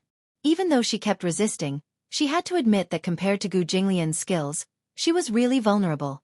Who would have thought that such a secretive man would be able to suppress her so easily with just one hand? Chu Ho unwillingly changed out of her pajamas and endured the pain. She took a hot shower, changed her clothes, and walked out of the door. However, she unexpectedly bumped into Uncle Fu, who was passing by. Chu Ho, morning. Before the word "ah" could leave his mouth, Uncle Fu saw that there was an extremely ambiguous mark on her exposed neck. It was red and mottled, and it immediately made his imagination run wild. He thought about how she and Gu Jinglian were in the same room last night, and then he thought about how Old Master also had an eye-catching red mark on his neck when he went out this morning. Even though he did not dare to take a closer look, it was not difficult to imagine how this mark was left behind. When Uncle Fu thought about how Old Master had conquered Chu Ho last night, the joy in his heart almost burst out from his eyes. He resisted the urge to cheer and pretended to be reserved. "You're awake. Do you want to eat breakfast?" Chu Ho saw that although he was pretending to be calm, his eyes kept glancing at her neck. She instinctively reacted. Could there be some strange mark on the part of her neck that was not covered by her clothes? She immediately covered it with her hands, but it was a little too obvious. Uncle Fu almost could not hold back his laughter. He wanted to hold it in, but the corners of his mouth were raised to the sky. Ha! Xiao Bao is awake and eating breakfast. Where's Gu Jinglian? Chu Ho could not restrain her anger as she clenched her fists and said angrily, "Where is he?" "Old Master, went out early in the morning." Cow! Chu Ho could not help but curse. She was embarrassed and angry, like a volcano that was about to erupt. Uncle Fu kindly and reminded her, "You're eating breakfast? I heard your stomach grumble a few times. Are you hungry?" She must have exhausted all her energy from last night's torment. Now that she woke up late, she must be starving. She could not help but glared at him. Uncle Fu." "Yes." What are you gloating about? She questioned him angrily. What do you mean? Uncle Fu immediately said sternly. Is that so? I'm not gloating. How could he say that he was not gloating? The corners of his mouth were raised so high that a soy sauce bottle could be hung from it. Uncle Fu chuckled and said, Hurry up and come down for breakfast. However, this old man disappeared from her sight within 3 seconds. Chapter 3495. Chu Ho asked, What are you guys whispering about? Xiao Bao immediately sat up straight and tried to hold back his laughter. Uncle Fu immediately stood to the side and didn't say anything. Chu Ho walked over and glanced at them warily. Then she walked to the dining table and casually took a sandwich and milk. She said, I'm going to work. It's getting late. Don't be late for school. With that, Chu Ho left. Just as she left, Xiao Bao stood up excitedly and said to Uncle Fu, Really? Of course it's true. Uncle Fu said happily, Who knows, maybe your mom will give birth to a little brother for you soon. When Xiao Bao heard this, he didn't feel too good about it. Uncle Fu looked at his expression and saw that he was reluctant. He was a little surprised and asked, What's wrong? Xiao Bao, aren't you happy that mom is giving you a little brother? Xiao Bao said unhappily, I want a little sister. A little sister? Uncle Fu was a little surprised. Wouldn't it be great to have a little brother? That way he can play with you. I want a little sister who's as cute as Xianxia. Xiao Bao pouted and said, A little sister would be so cute. When Uncle Fu heard this he said, It doesn't matter if it's a little brother or a little sister, I'll like them both. Of course. Xiao Bao added, As long as it's from mom and dad, it doesn't matter if it's a little sister or a little brother. In the future, I'll be an older brother. Just as Uncle Fu and Xiao Bao were immersed in the beautiful yearning of a little brother and a little sister. Before going to work, Chu Ho went to the pharmacy to buy a morning after pill. She drank the bottle of purified water that she had bought. After doing some calculations, Chu He was still worried even though it was the safe period. This damned guy. Did he take the wrong medicine last night and lose his mind? Chu Ho had just arrived at the police station and was sitting in his seat when he suddenly thought of something. He pulled open the drawer and saw that the marriage certificate was still lying in the drawer. He closed the drawer again. In the afternoon, she received orders from her superiors to go out on a mission and capture a criminal. Just as the criminal was escorted to the interrogation room, he suddenly received a call from Meng Qingxue. Chu Ho, are you free tonight? We haven't seen each other for a long time. How have you been? Hearing Meng Qingxue's voice, Chu Ho couldn't help but smile. Okay. I'm at work now. I'll probably be free after 6 o'clock. Well, then where do you work? I'll pick you up. You came to pick me up? Chu Ho smiled, but he did not refuse and told him the address. At 6 o'clock in the evening, Meng Qingxue stood at the entrance of the police station in a daze. She looked at Chu Ho, who had changed into casual clothes and was walking out. She could not react for a moment and her gaze was fixed on him. She had actually joined the anti-gang team? If she remembered correctly, wasn't Xiao Bao's biological father Gu Jinglian from the Gu family? His father was in charge of the gang and his mother was in charge of the anti-gang team. Wasn't this too extreme? Chu Ho was overjoyed to see her. He walked forward and hugged her gently. The two of them had not met for a long time and missed each other dearly. After she had settled down in the Gu family, she had no choice but to go out at first. Meng Qingxue had contacted her through Uncle Fu, but Chu Ho did not have permission to go out, so they could not meet. Chapter 3496. As he had to take care of the children and the Mu Group's crisis during that period of time, it was difficult for him to find the time to go out with her. He was also worried about her going out alone. Seeing that Meng Qingxue had driven here, Chu Ho was a little surprised. You've gotten your driver's license? Long ago. Meng Qingxue said, It's been a long time since we last met. I've been thinking about you. Since I'm free today, let me treat you to Western food. It doesn't matter what we eat. I'm not picky. The two of them arrived at the Western restaurant. Meng Qingxue had booked a private room early in the morning, and only then did they take their seats. Meng Qingxue suddenly took out a stack of envelopes from her bag and handed them to her. This is... Have you forgotten? Meng Qingxue laughed. During our time in Yen City, I've been staying at your place and eating your food. It's a total of more than 20,000 yuan. Not a cent more or less. Chu Ho could not help but feel a little touched. It was rare that she still remembered this. Chu Ho opened the envelope. There was a total of 25,000 yuan in it. She did not refuse and accepted it. Meng Qingxue started chatting about the recent situation. Ever since Xianxia's incident, the muse and the songs had cut ties.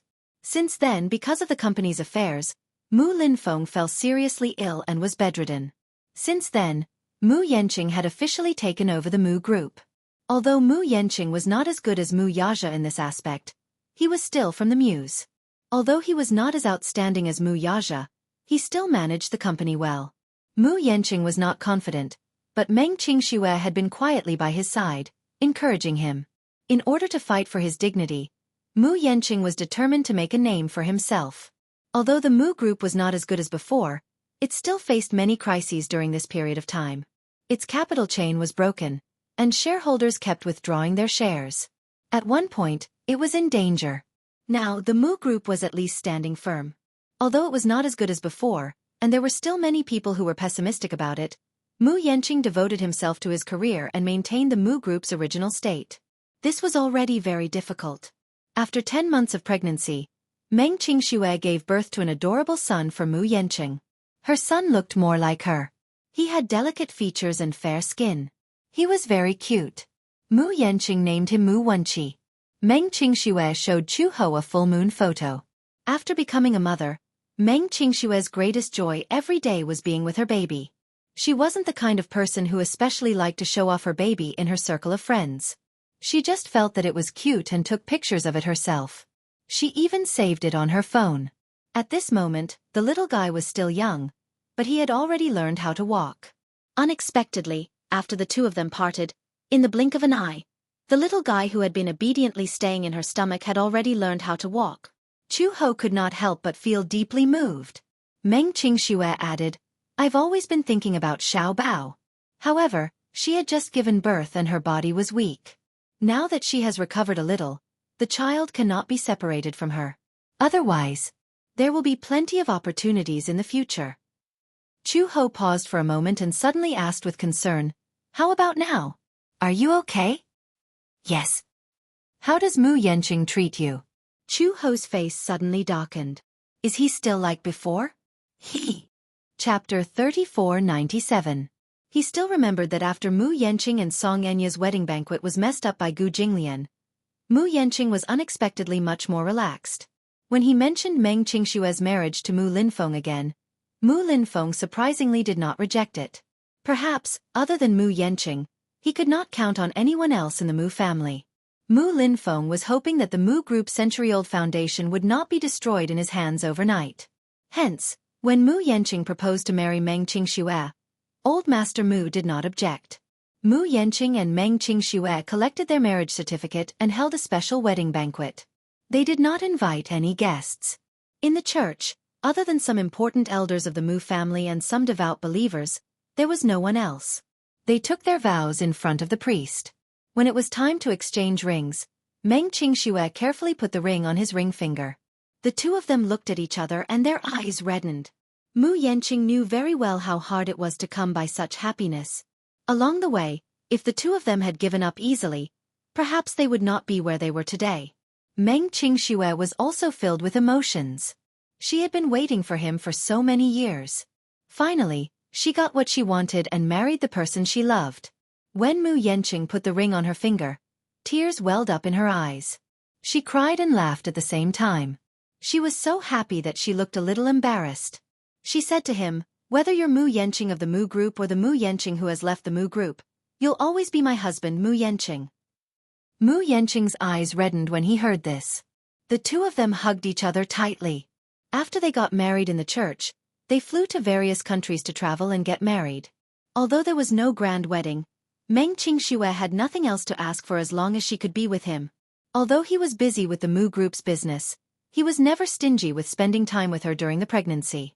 On the day of labor, he received the news and rushed to the hospital from the company. He put on a sterile gown and entered the delivery room. Just as he entered the delivery room, the child was born. It was a son. To Mu Yanqing, whether it was a son or a daughter, He would like them both. This was their first child. In the future, they might have a second one. However, this child came with twists and turns, and almost died prematurely. Mu Yanqing's heart was filled with countless emotions as he held the child in his arms. After giving birth to the child, Mu Yanqing bought a villa and registered it under Meng Qingshue's name as compensation for the hardships she went through during her pregnancy. This was also his promise to her. Meng Qingxue did not care about these things, but Mu Yanqing said, "This house will be our home in the future. No matter what, this will always be your harbor." After having a child, Mu Yanqing's careerism was stimulated. No matter what, Mu Yanqing would still spare a day every weekend to accompany him. After the breastfeeding period, Meng Qingxue wanted to find a job, but Mu Yanqing did not allow it. Firstly, although the child had passed the breastfeeding period, he still needed someone to take care of him. Although she had hired a nanny, she was not as close as a mother.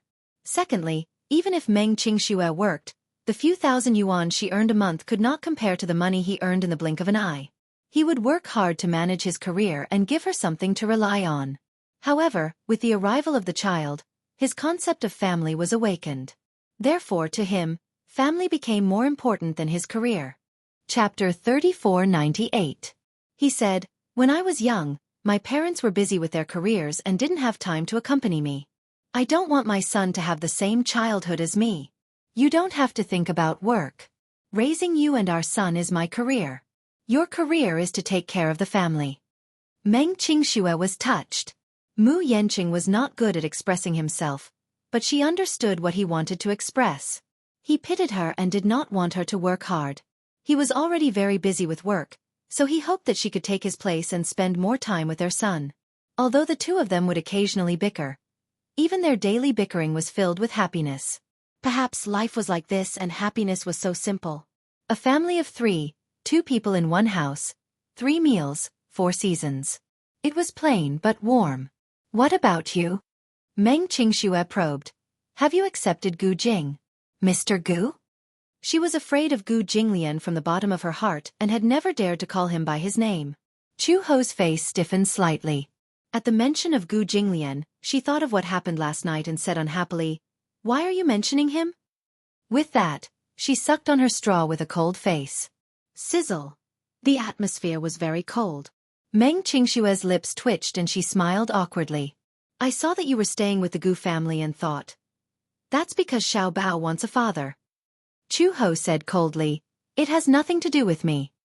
With that, she rested her chin on her hand and sucked on her straw again. Sizzle. Meng Qingxue held her coffee cup and did not know whether to laugh or cry. "Did the two of you quarrel?" "No." "Then," Meng Qingxue suddenly said meaningfully, "I heard that the two of you are already married." Chu Ho was a little surprised. "How did you know?" Meng Qingxue opened WeChat and clicked on her conversation with Xiao Bao. Chu Ho took a look and was stunned. "Auntie Qingxue, Mommy and Daddy have already registered their marriage. Xiao Bao is so happy." It showed that it was sent at 7 o'clock last night. Chu Ho was petrified. This guy, he actually leaked the news? Meng Qingxue laughed and said, "Since you're already married, why are you still insisting that it has nothing to do with you? I heard from Yanqing that Gu Jinglian is quite a formidable person. He's swift and decisive. When I told him about your marriage, he was shocked." "Why?" "That's because I don't believe that a man like him would marry a woman." After a pause, Meng Qingxue continued, "He doesn't believe in marriage. He said that he won't get married." Chu Ho was a little surprised. "Is that so?" Meng Qingxue asked curiously, "So, how did you get married?" "He suggested it." Meng Qingxue was stunned. "Ha! To be precise." Chu Ho sneered. "He begged me." Meng Qingxue.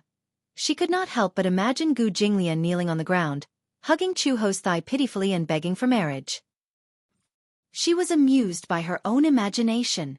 Chu Ho said unhappily, "What are you laughing at?" "I didn't expect the rumored Master Gu to beg a woman to marry him. If you hadn't said it yourself, I wouldn't have believed it." Chapter 3499. Xiao Bao didn't have a father since he was young, so he was ostracized by many children of his age.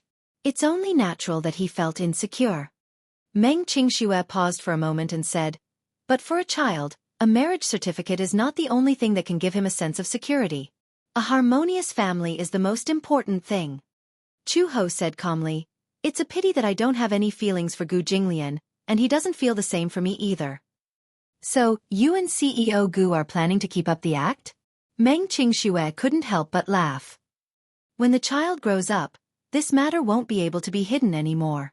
Chu Ho asked, "What else can I do? Do you want me to make the act real?" "Chu Ho, there's something I've always wanted to ask you." Meng Qingxue suddenly asked, "How did you get Xiao Bao in the first place?" "This kind of thing is consensual. If he really forced you, with your character and skills, you might not be able to force him. Don't tell me you really don't have any feelings for CEO Gu?" Chu Ho furrowed his eyebrows, and a complicated expression appeared on his face. She sucked on the straw absent-mindedly. Her teeth squeezed the straw until it was deformed. Her mind was in a mess.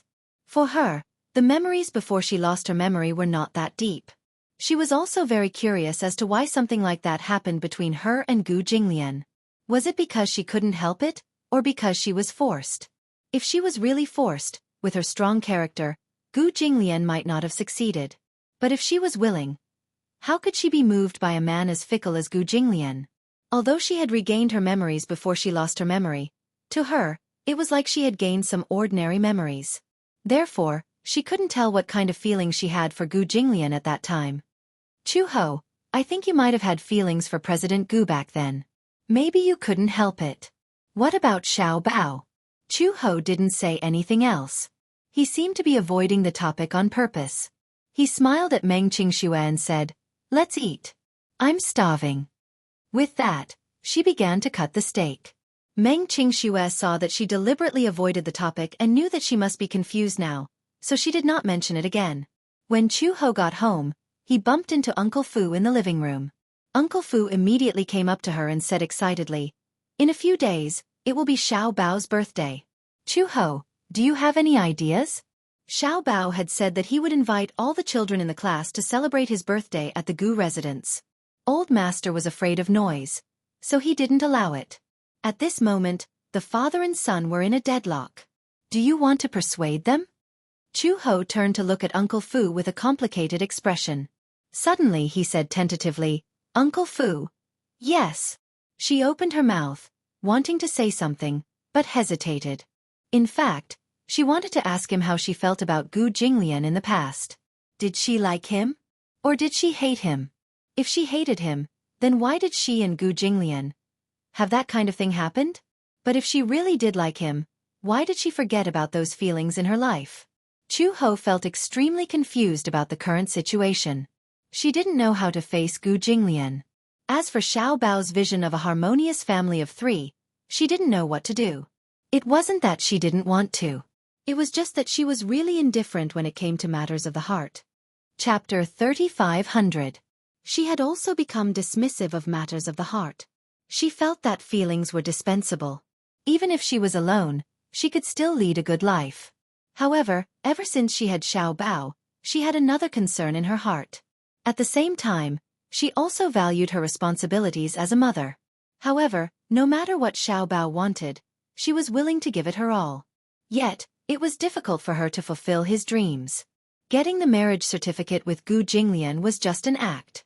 Could it be that she had to make the act real for Xiao Bao and force herself to do so? Uncle Fu saw that she wanted to say something but was hesitating. He couldn't help but laugh and say, "You seem to have something to ask me." When Chu Ho heard this, she plucked up her courage and turned around to ask Uncle Fu, "What do you think my attitude towards Gu Jinglian was when I was in the Gu family?" Uncle Fu was stunned for a moment. Then he sighed slowly and said, "I can't make any judgments about what happened between you and Old Master. However, Chu Ho, you used to go by Old Master's side under the alias of Hong He. At that time, Old Master already knew your identity, and you were his personal companion. You had countless opportunities to make a move on Old Master." After a pause, under Chu Ho's stunned gaze, Uncle Fu asked meaningfully, "Unfortunately, you didn't succeed from the beginning to the end and Old Master never exposed your identity. Don't you think that this is strange?" As the saying goes, the onlooker sees the game more clearly. But as an onlooker, I can't say anything. It's just that when it comes to matters of the heart, It's better to let nature take its course. Just as Chu Ho was deep in thought, Uncle Fu suddenly said, "All these are not important. What's important is that Xiao Bao and Old Master are quarreling over the birthday venue. You should go and persuade them quickly and come up with some ideas at the same time." Chu Ho's face was full of black lines.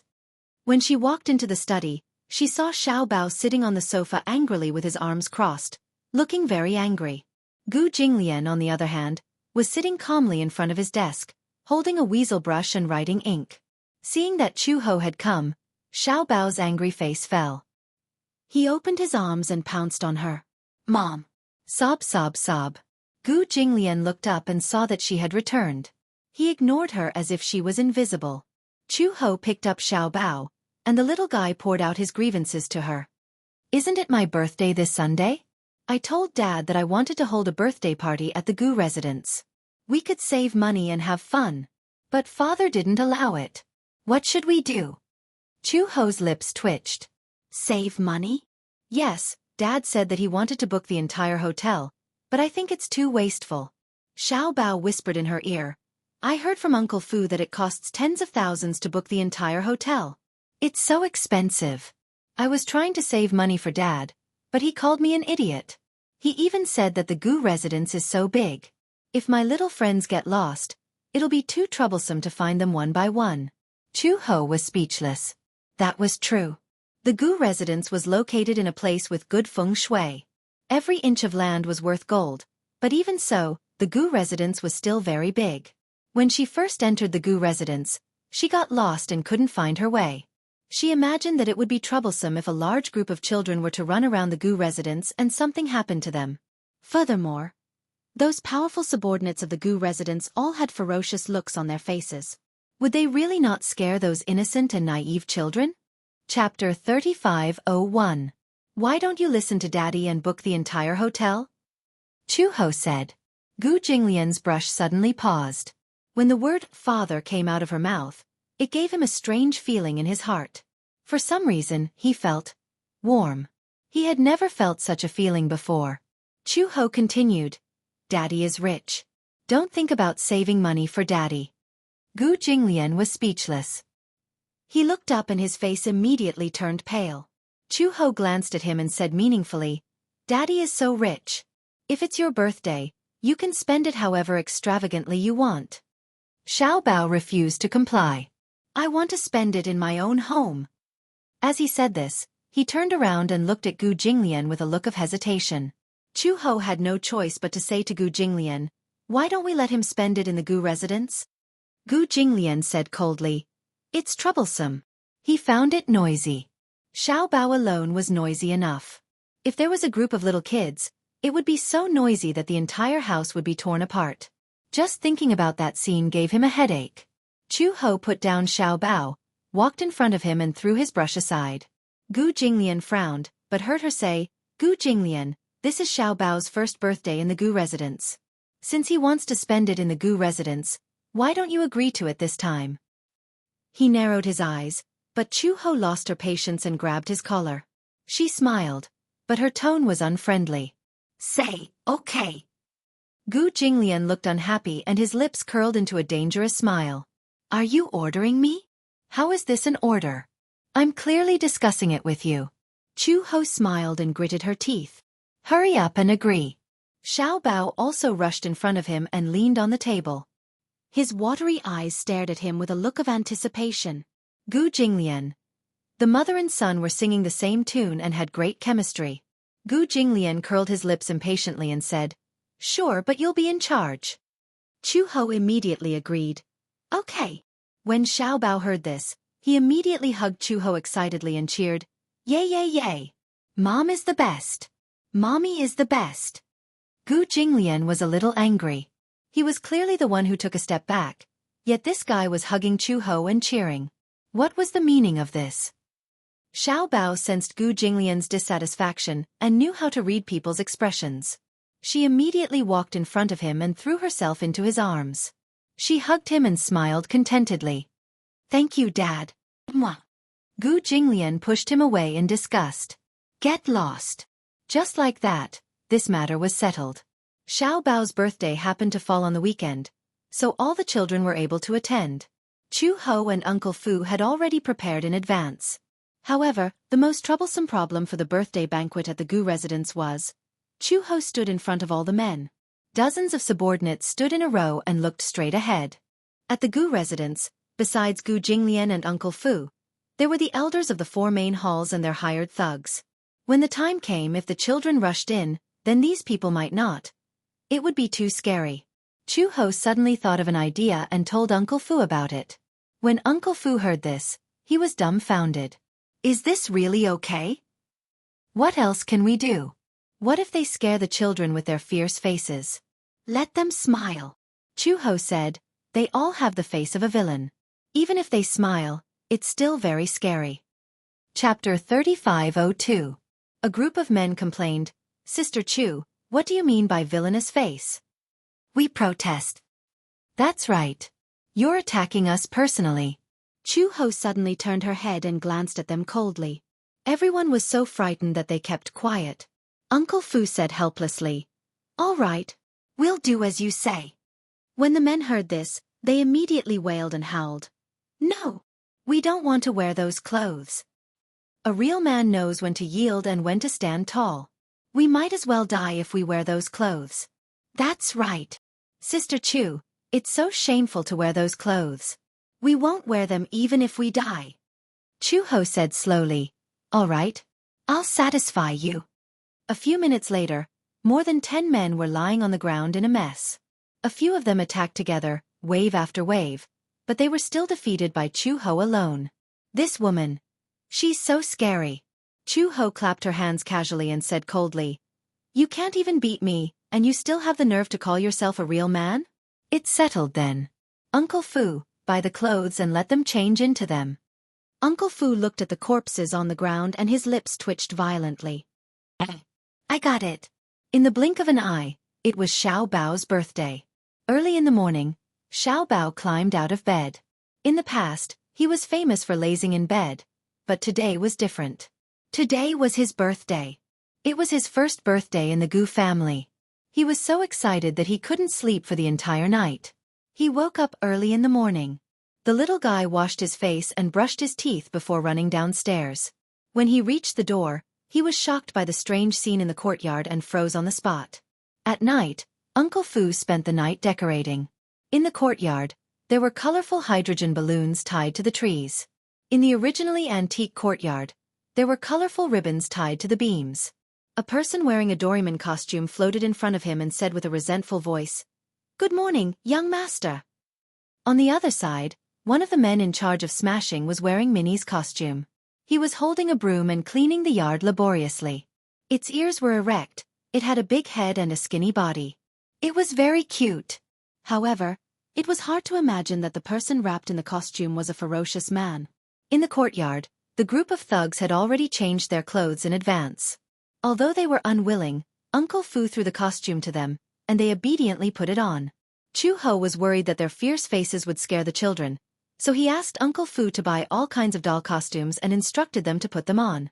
Thus, wherever he looked, he saw all kinds of men in cartoon costumes walking around.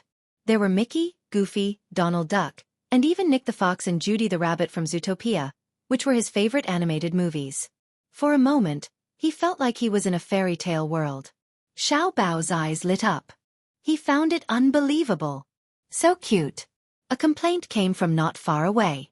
It's so stuffy. One of them had just taken off his headgear when Uncle Fu walked over and kicked him. Wear it. You're not allowed to take it off. That person had no choice but to wear the headgear obediently. So cute. So cute, so cute. Xiao Bao rushed over excitedly and hugged Judy the Rabbit from behind. Judy the Rabbit. It's a real Judy the Rabbit. And Ah Bao. Kung Fu Panda. Chapter 3503. Xiao Bao yelled excitedly. The courtyard was filled with his favorite cartoon characters. He was like a little mouse that had fallen into a rice bowl. He was extremely happy. Early in the morning, Gu Jinglian was awakened by Xiao Bao's yelling downstairs. He opened his eyes and was still sleepy when he vaguely heard Xiao Bao's voice coming from outside the window. Wow! Bunny Judy, can you give me your autograph? I'm your little fan. I've watched your role in Zootopia many times. You're my idol. You're my idol. The corners of Gu Jinglian's eyebrows twitched violently. He was a little confused. He rolled out of bed, walked to the window, and opened the curtains. Through the window, he suddenly saw the courtyard full of cartoon characters walking around. His face darkened instantly. He saw that the burly and valiant subordinates of the Gu residents had been forced to change into all kinds of cartoon costumes and were walking around the courtyard. There were colorful hydrogen balloons on the trees, as well as colorful ribbons. Where was this? The Gu residence, which was usually cold and antique, had suddenly become half a fairy tale paradise. Gu Jinglian was speechless. He walked to the study and saw Chu Ho lying on the sofa. She was sleeping soundly with her arms behind her head. He kicked her awake. Chu Ho woke up with a start. She bounced up from the sofa and looked up to see Gu Jinglian's gloomy face. He was glaring at her with a pair of cold eyes, as if he was silently questioning her. What did you do? Chu Ho was instantly confused. It's so early in the morning. Why are you so angry? Just as she finished speaking, Xiao Bao's voice came from outside the window again. Dabai! Can I hug you? Chu Ho rushed to the window and saw that Big White, who had been holding a broom and cleaning the yard with great effort, was suddenly pushed to the ground by Xiao Bao's bear. Big White was sprawled on the ground, its 2 arms and legs struggling, but it couldn't turn over no matter how hard it tried. Xiao Bao helped him up with much difficulty. He bent down to pick up the broom, but with his big belly, he couldn't even squat down. At a glance, he looked extremely adorable. It was hard to imagine that a fiendish man was wrapped inside Big White. Chu Ho turned around awkwardly and saw Gu Jinglian crossing his arms expressionlessly. He raised his eyebrows and asked, "Were you the one who decorated the Gu residence like this? Isn't it good?" Chu Ho smiled and said, "Look at how happy your son is." Gu Jinglian. "It's a rare day." She added, "It'll be fine after the birthday party." Gu Jinglian snorted, "Childish." "Childish? Isn't it good to be a little childish? Don't all children like childish things?" Chu Ho paused and said meaningfully, "I also heard that someone liked the 7 Calabash brothers when they were young." Gu Jinglian's face darkened and he flew into a rage out of humiliation. "Who told you that? See, you admit it too? You even hugged Winnie the Pooh to sleep when you were young." One night, Uncle Fu was drunk and pulled her aside to tell her about Gu Jinglian's childhood. It was said that the 4-year-old Gu Jinglian was especially obsessed with cartoons. Chapter 3504. His grandson was the future successor of the Gu family. Becoming a police officer? How useless would that be? Uncle Fu also said that he still remembered that in one of the episodes of Black Cat Detective, there was a murder case in Zootopia. A male praying mantis died, and in the end, Black Cat Detective solved the case. It turned out that the 2 praying mantises got married, and the male praying mantis let the female praying mantis eat him so that she could give birth to his child. It turned out that the female praying mantis needed nutrition to give birth to baby mantises, so she ate the male praying mantis to maintain her nutrition. At night, Gu Jinglian was so scared that he hid under his blanket and swore that he would never get married. Uncle Fu explained to him several times that praying mantises were praying mantises, and humans were humans. His future wife would not eat him. Gu Jinglian finally believed him. This was not the stupidest thing. The stupidest thing was when he passed by a shop on the streets. At that time, Gu Jinglian, who was only 4 years old, saw that the shop sold bubble machines. They looked like pistols, and when the trigger was pulled, many bubbles would be blown out. At that time, it was very novel and sold very expensive, but many children liked it. He took a fancy to it and said that he wanted it. Uncle Fu did not agree, so Gu Jinglian crossed his arms and sat on the ground with his legs crossed. His face was sullen and he did not say a word. This child was stubborn, but he did not cry or make a fuss. However, he did not say much either. He had an expression that said, "If you don't buy it for me, I won't leave." Uncle Fu was not willing to indulge him, so he pretended to leave. However, after walking far away from the shop, this guy still did not follow him. He turned back curiously, but saw that the guy was still lying on the ground and refused to get up. The shop owner could not stand it anymore. She took a bunch of bubble machines and handed them to him, saying, "Here, stop fooling around. I'll give them to you to play with, okay?" She also thought that Gu Jinglian was too cute. He was pink and had a cute face. When he got angry, his cheeks puffed up like a bun. However, Gu Jinglian did not want it. He wanted to buy it, so he did not want to take it for free. Fu Bo had no choice but to buy it, seeing that he couldn't persuade him. In the end, on the way home, Gu Jinglian held the bubble gun and could not put it down. He played with it all the way home, and when he got home, he could not spit out any bubbles. He was smart and knew how the bubbles worked, so he went to mix some detergent and played with it happily. When Chu Ho heard this, she convulsed with laughter. She did not expect Gu Jinglian to be so adorable when he was young. Only then did she realize who Xiao Bao had inherited his silly cuteness from. At first, no matter how she looked at Xiao Bao, she was suspicious. Whose genes did this guy inherit? She was known for her cold personality, yet this fellow was so cheerful. Most importantly, he was also very stupid. Sometimes, he would be moved to tears just by watching cartoons. Now she knew that Xiao Bao was indeed Gu Jinglian's biological son. Chu Ho walked up to him and squinted at him. "Tell me, why were you so cute when you were young?" At the same time, she felt that it was unbelievable. If Uncle Fu had not mentioned it unintentionally, she would not have imagined that Gu Jinglian was so adorable when he was young. In her impression, Gu Jinglian must have been a bully when he was young. He must have been domineering and unreasonable. Otherwise, he would have been like a little old man with a sullen face and would not play with the other children.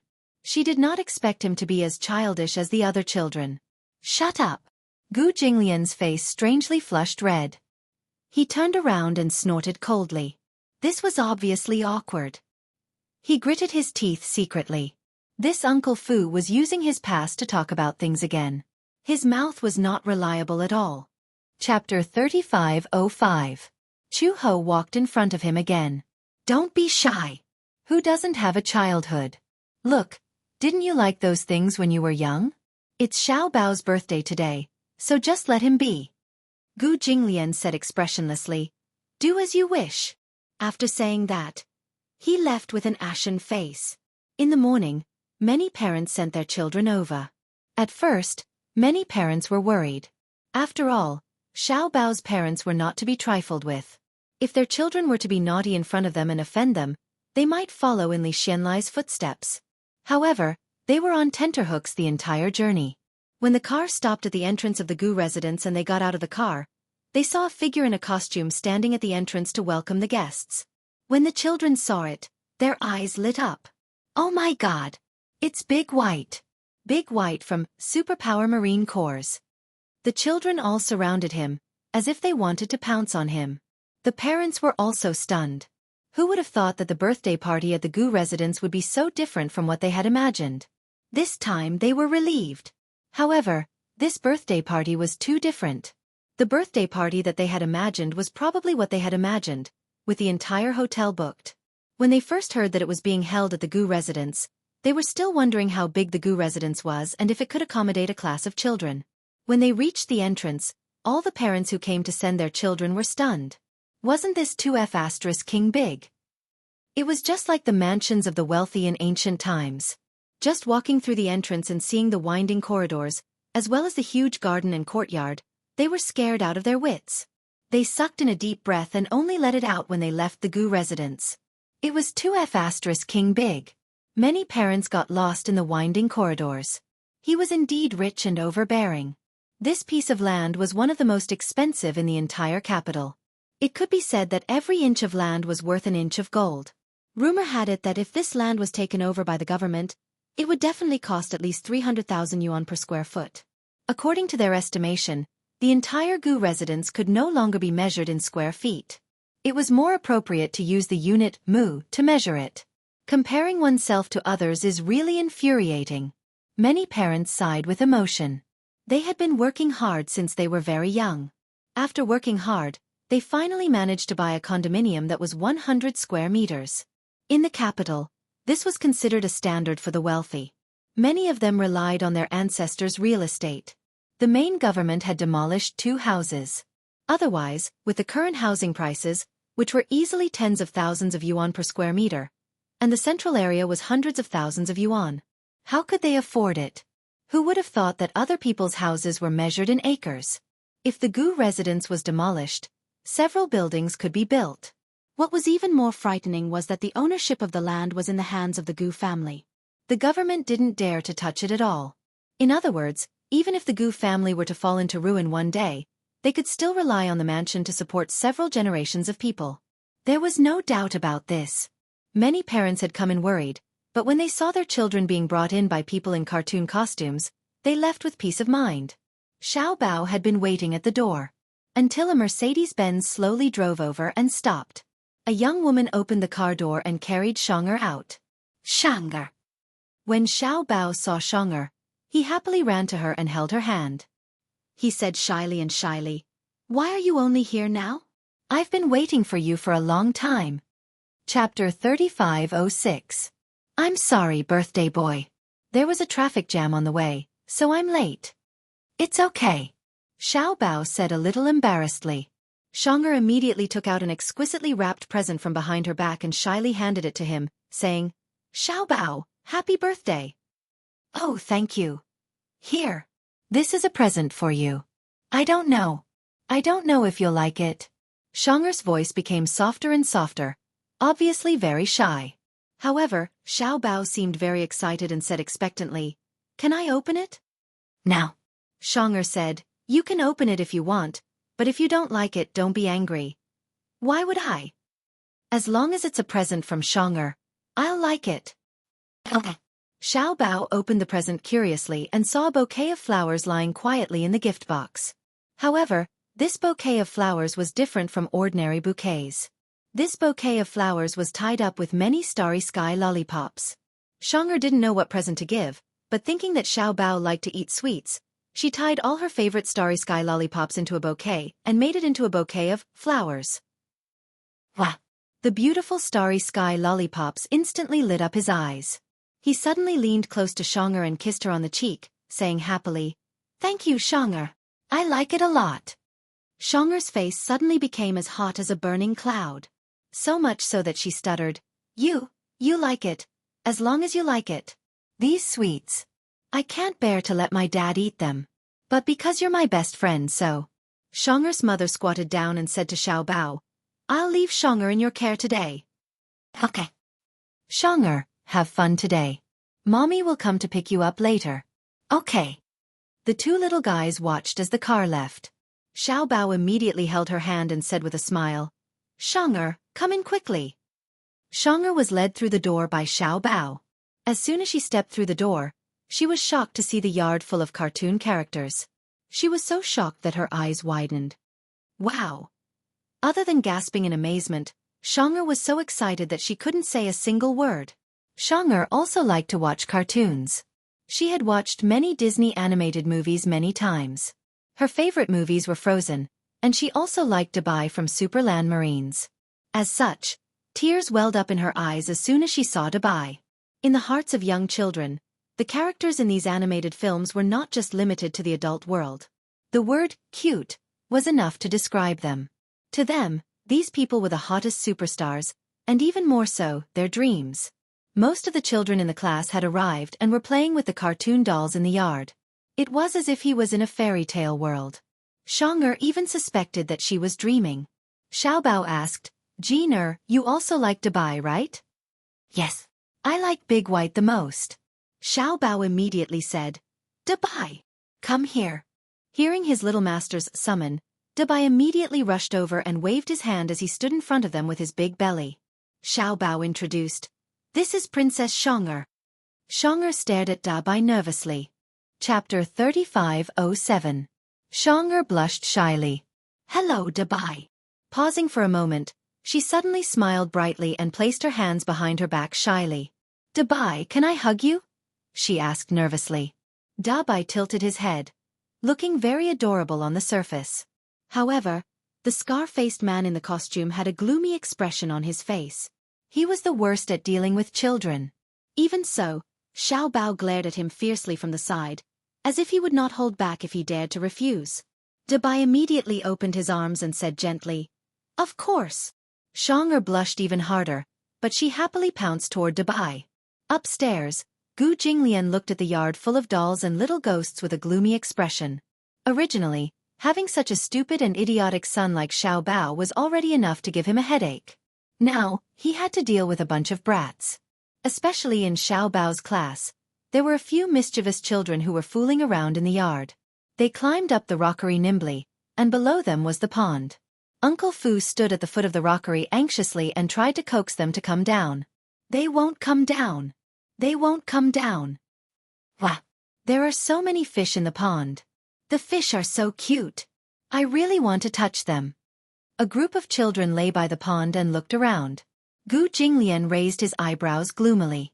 The children's chattering filled his ears, and it was as if thousands of mosquitoes were flying around his ears. That was why he hated little brats the most. They were especially annoying.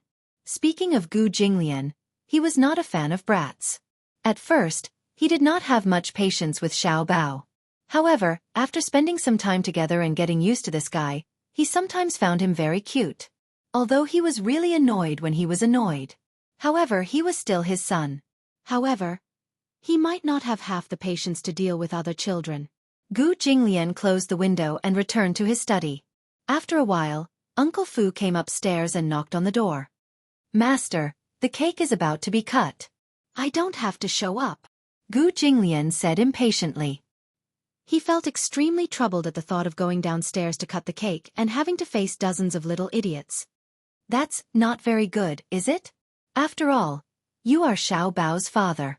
If you are not present on Xiao Bao's birthday, it will inevitably make the little guy unhappy. Gu Jinglian. He rubbed his brows tiredly and stood up abruptly. 10 minutes later, Gu Jinglian appeared downstairs and happened to bump into Chu He pushing the 3-tiered cake pagoda into the dining room. The cafeteria was very big. There were 10 tables in the cafeteria. For children sat at one table while Little Treasure and Xianxia sat at another table. The table was filled with sumptuous dishes, fruits, desserts, and all kinds of delicacies. However, the children did not care about it at all. They were looking forward to the cake, so the delicacies in front of them did not attract their attention at all. Everyone looked around, looking forward to it. It was not until Chu Ho slowly pushed the cake tower into the dining room that the delicate-looking cake fell into the children's line of sight, causing a huge commotion. No one had ever seen such a beautiful and exquisite cake. Chapter 3508. This was specially made by Uncle Fu. He realized that Xiao Bao especially liked to buy. Hence, he sent his subordinates to ask around and found the best cake shop in Beijing. He reserved this cake half a month in advance. The cake tower had 3 levels, and each level was filled with chocolate. On the top level, Dubai was made with icing and looked extremely adorable. It was a 100% replica of the cartoon image in the movie. Wow! What a beautiful cake! Many of the children widened their eyes in envy. When Chu Ho pushed the cake to the center, many of the children were already drooling. Gu Jinglian had just stepped into the restaurant when he heard a sea of cheers. Dubai! What a beautiful cake! Ah, I want that Dubai! Gu Jinglian's head was about to explode from the noise. Chu Ho immediately said, Xiao Bao, why aren't you coming up? It's almost time to share the cake. Xiao Bao had just walked over and started looking for a knife and fork. Uncle Fu immediately stopped him and said, Xiao Bao, you haven't sung the birthday song yet. Oh right, the birthday song. Xianxia stood up and turned around. Let's sing the birthday song for Xiao Bao. Okay. The children who were eager to eat the cake were surprisingly cooperative. They clapped their little hands and the sound of clapping could be heard. Happy birthday to you. Happy birthday to you. Happy birthday to Xiao Bao. Happy birthday to you. Clap, clap, clap. The sound of hands clapping. 30 or so immature voices of children sounded out. They were tone-deaf, and they were like demonic voices that could destroy everything in their path. Gu Jinglian was almost possessed by the voices, but Xiao Bao was overjoyed. Chu Ho placed the crown on his head and urged, Xiao Bao, make a wish. Okay. Xiao Bao immediately clasped his hands together, closed his eyes, and began to make a wish. Immediately after, he made his wish and blew out the candles. Happy birthday to Xiao Bao. Let's eat cake. Let's eat cake. The children swarmed forward like a tide. Uncle Fu immediately rushed over to maintain order. Don't fight. Let our little birthday girl cut the cake. Xiao Bao looked up at Gu Jinglian and said nervously, Dad, the cake is so tall. How do we cut it? The cake was more than a meter tall, but he was not even as tall as the cake. Even if he stood on his tiptoes, he could not cut it. Gu Jinglian looked at him with disdain, but immediately bent down and hugged him in his arms. Chu Ho held his little hand, and together, the mother and son cut the cake. When it was time to divide the cake, the group of little fellows started to squabble. I want big white. Dabai is mine. Mine. Mine. Mine. Xianxia tugged at Xiao Bao's sleeve and said pitifully, Xiao Bao, I really like big white. Can you give big white to me? Of course. Xiao Bao said to everyone, Can you give big white to Xianxia? A boy stood up and said indignantly, Why should Xianxia be the only one? Xiao Bao, you're biased. I want it too. Xianxia pouted. Seeing this, Xiao Bao put on a protective stance. Give it to Xianxia. Give it to me. Big white is Xianxia's. Big white is mine. Gu Jinglian could not take it anymore and directly cut big white in half. Clean and straightforward. Half each. Xiao Bao. Xianxia. Chapter 3509. The scene suddenly quieted down. Not a single sound could be heard. All the kids were stunned as they stared blankly at the center of the cake. Dabai was originally extremely adorable, but now, it was pitifully sliced in half and poured onto the cake. Looking at this tragic murder scene, everyone was shocked. Dabai! It was unknown which brat let out a ghostly wail and howl, but the group of children trembled in fear. Dabai was cut in half. Dabai is dead. Xianxia's eyes reddened. She blinked and choked. Dabai! Chu Ho, this! She turned around and glared at Gu Jinglian. What are you doing? Dividing the cake. Who told you to cut Dabai in half? Gu Jinglian, how else should I cut it? Cut off the head? Chu Ho was speechless. You're just dividing the cake. Do you have to be so bloody? Gu Jinglian was even more speechless. It's just a cake. Why do you have to be so bloody? Seeing the children huddle together and yell, Gu Jinglian and Chu Ho started arguing again. Uncle Fu immediately put on disposable gloves and began to remedy the situation. He lifted the two halves of Dabai and smeared some cream in the middle. However, the two halves were barely glued together. He broke out in cold sweat. Since Xiao Bao is our birthday boy today, let's give Dabai to him, okay? The group of children regained some energy. Uncle Fu placed the repaired Dabai on Xiao Bao's plate. Xiao Bao held the plate in his hand and walked to Xianxia. He said shyly, Xianxia, you like Dabai the most. I'll give you Dabai, okay? Xianxia nodded with red eyes and immediately smiled through her tears. Uncle Fu began to divide the cake. The children held the cake in their hands and realized that the cake's filling was rainbow-colored. What a beautiful cake. I can't bear to eat it. The next time I celebrate my birthday, I'll ask my mother to buy me a cake like this too. But it should be very expensive, right? The group of children chattered as they munched on the cake. Xiao Bao was eating happily with Xianxia when a few children sneaked up behind him and shouted, Xiao Bao! Xiao Bao had just turned around when his face was suddenly smeared with cake. Happy birthday! Ahaha! The atmosphere was cheerful and warm. Uncle Fu divided 2 pieces of cake and handed them to Chu Ho and Gu Jinglian. He smiled and said, Old master, it's time to eat the cake. I'm not eating. I know you don't like to eat cake, but today is Xiao Bao's birthday. This cake must be eaten. Only then did Gu Jinglian take it. When Xiao Bao saw Gu Jinglian, he couldn't help but want to tease him. He smeared the cake on both his hands and sneaked behind Gu Jinglian. He giggled and said, Daddy! Gu Jinglian had just turned his head when he saw Xiao Bao reaching out his 2 little paws that were smeared with cream and waving at him. Almost instinctively, Gu Jinglian slapped the cake in his hand onto Xiao Bao's face. The tray gradually slid down. Xiao Bao stood there in a daze. His face was smeared with cake and was unrecognizable. Chu Ho! Uncle Fu! The children immediately roared with laughter. Ha ha ha! Xiao Bao howled. Daddy is a big baddie. Chapter 35:10. Chu Ho couldn't help but laugh. Even though she tried to restrain herself, she still couldn't help but laugh out loud. She had seen fathers who cheated their sons, but she had never seen a father who cheated his sons like this. Ha ha ha! She was halfway through her laughter when Gu Jinglian took the cake and pressed it against her face. Chu Ho couldn't laugh anymore. Cream covered her face, and when she breathed, she inhaled the cream into her nostrils. Chu Ho opened her eyes in embarrassment. Only a pair of dark eyes could be seen on her face that was covered in cream. She looked extremely embarrassed. Xiao Bao and Chu Ho looked at each other with a sense of empathy. Gu Jinglian looked at the mother and son.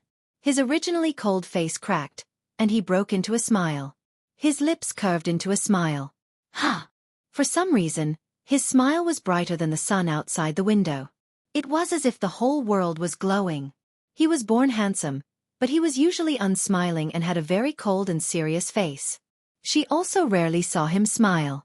Even though he would occasionally curl his lips into a cold smile, it was enough to send chills down people's spines and make them shudder. However, his smile now was a smile from the bottom of his heart. It was as bright as the galaxy. It turned out that a man could be so charming when he smiled. He was a little dazed. It was Xiao Bao who reacted immediately. He pointed at Gu Jinglian in surprise and said in disbelief, "Dad is smiling." It was also his first time seeing Gu Jinglian smile, so he was extremely excited. Gu Jinglian awkwardly regained his cold expression and glared at him with a sullen expression. Xiao Bao immediately felt wronged and said, "Dad, you look good when you smile. Why are you always like an old man? You should smile more." "Shut up." Gu Jinglian suddenly stood up and said, "I'm going back to the study." With that, he turned around, his cold expression returning, and quickly left. Chu Ho and Xiao Bao looked at each other and smiled tacitly. "You naughty brat." Chu Ho lovingly scratched the bridge of his nose. Xiao Bao was about to throw himself into her arms. "Don't come over." Her alarm bells rang, but before she could dodge, Xiao Bao had already thrown himself into her arms and rubbed the cake on her face all over him. Xiao Bao. When the children saw this, they were also infected by the warm and happy atmosphere and laughed. In the afternoon, the children were tired from playing and settled down a lot. At 4 o'clock, parents came to take their children home one after another. Even when it was time to go home, many children were still reluctant to leave. They stood at the door and reluctantly said goodbye to Xiao Bao, obviously reluctant to leave. Many children saw their parents and excitedly described the interesting things that happened that day to them. At 6 o'clock in the evening, all the children except Xianxia were taken home. Xianxia was tired from playing and fell asleep in the guest room while hugging Xiao Bao's big bear. However, gradually, Xianxia's mother still didn't appear until night fell. Chu Ho couldn't help but worry. She called Xianxia's mother several times, but her phone was turned off. When Xianxia woke up and saw that her mother still hadn't appeared to pick her up, she was a little unhappy. Although she also liked Xiao Bao's house very much and wanted to play for a while more, her mother still hadn't appeared at this late hour, so she couldn't help but feel a little helpless. When Chu Ho walked into the guest room, Xianxia went up to her worriedly and asked nervously, "Did you get through to Mom's phone?" "No." Chapter 35:11. Chu Ho explained, "It's turned off. Maybe it's out of battery." "What's going on? Why is it turned off?" Xianxia felt wronged and said, "Did Mommy forget about me?" Chu Ho smiled and comforted her. "How can that be? Don't think too much. Maybe your mommy got off work late, or maybe she was stuck in a traffic jam." Xianxia pouted and looked very wronged. She looked like an abandoned stray dog, her eyes red. Xiao Bao walked over and said to Xianxia, "Xianxia, don't worry. If your mommy really forgot about you, you can stay at my house tonight. We can sleep together." Why else would they say that children's words carried no harm? With Xiao Bao's EQ and IQ, it was really difficult for him to comfort a girl. It would have been better if he hadn't said that. Now that he said that, Xianxia really thought that she had been abandoned.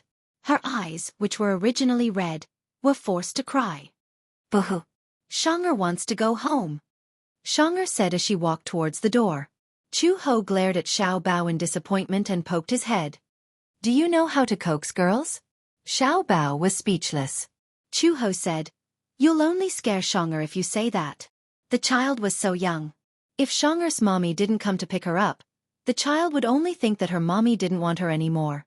She wouldn't think of anything else. After all, a child's thoughts were simple and more intuitive.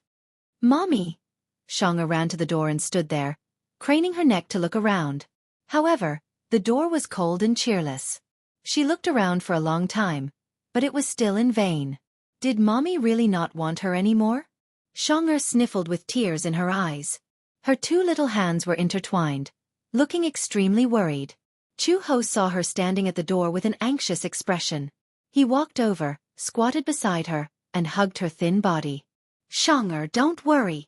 Maybe your mommy has something to do and is late? Boo-hoo.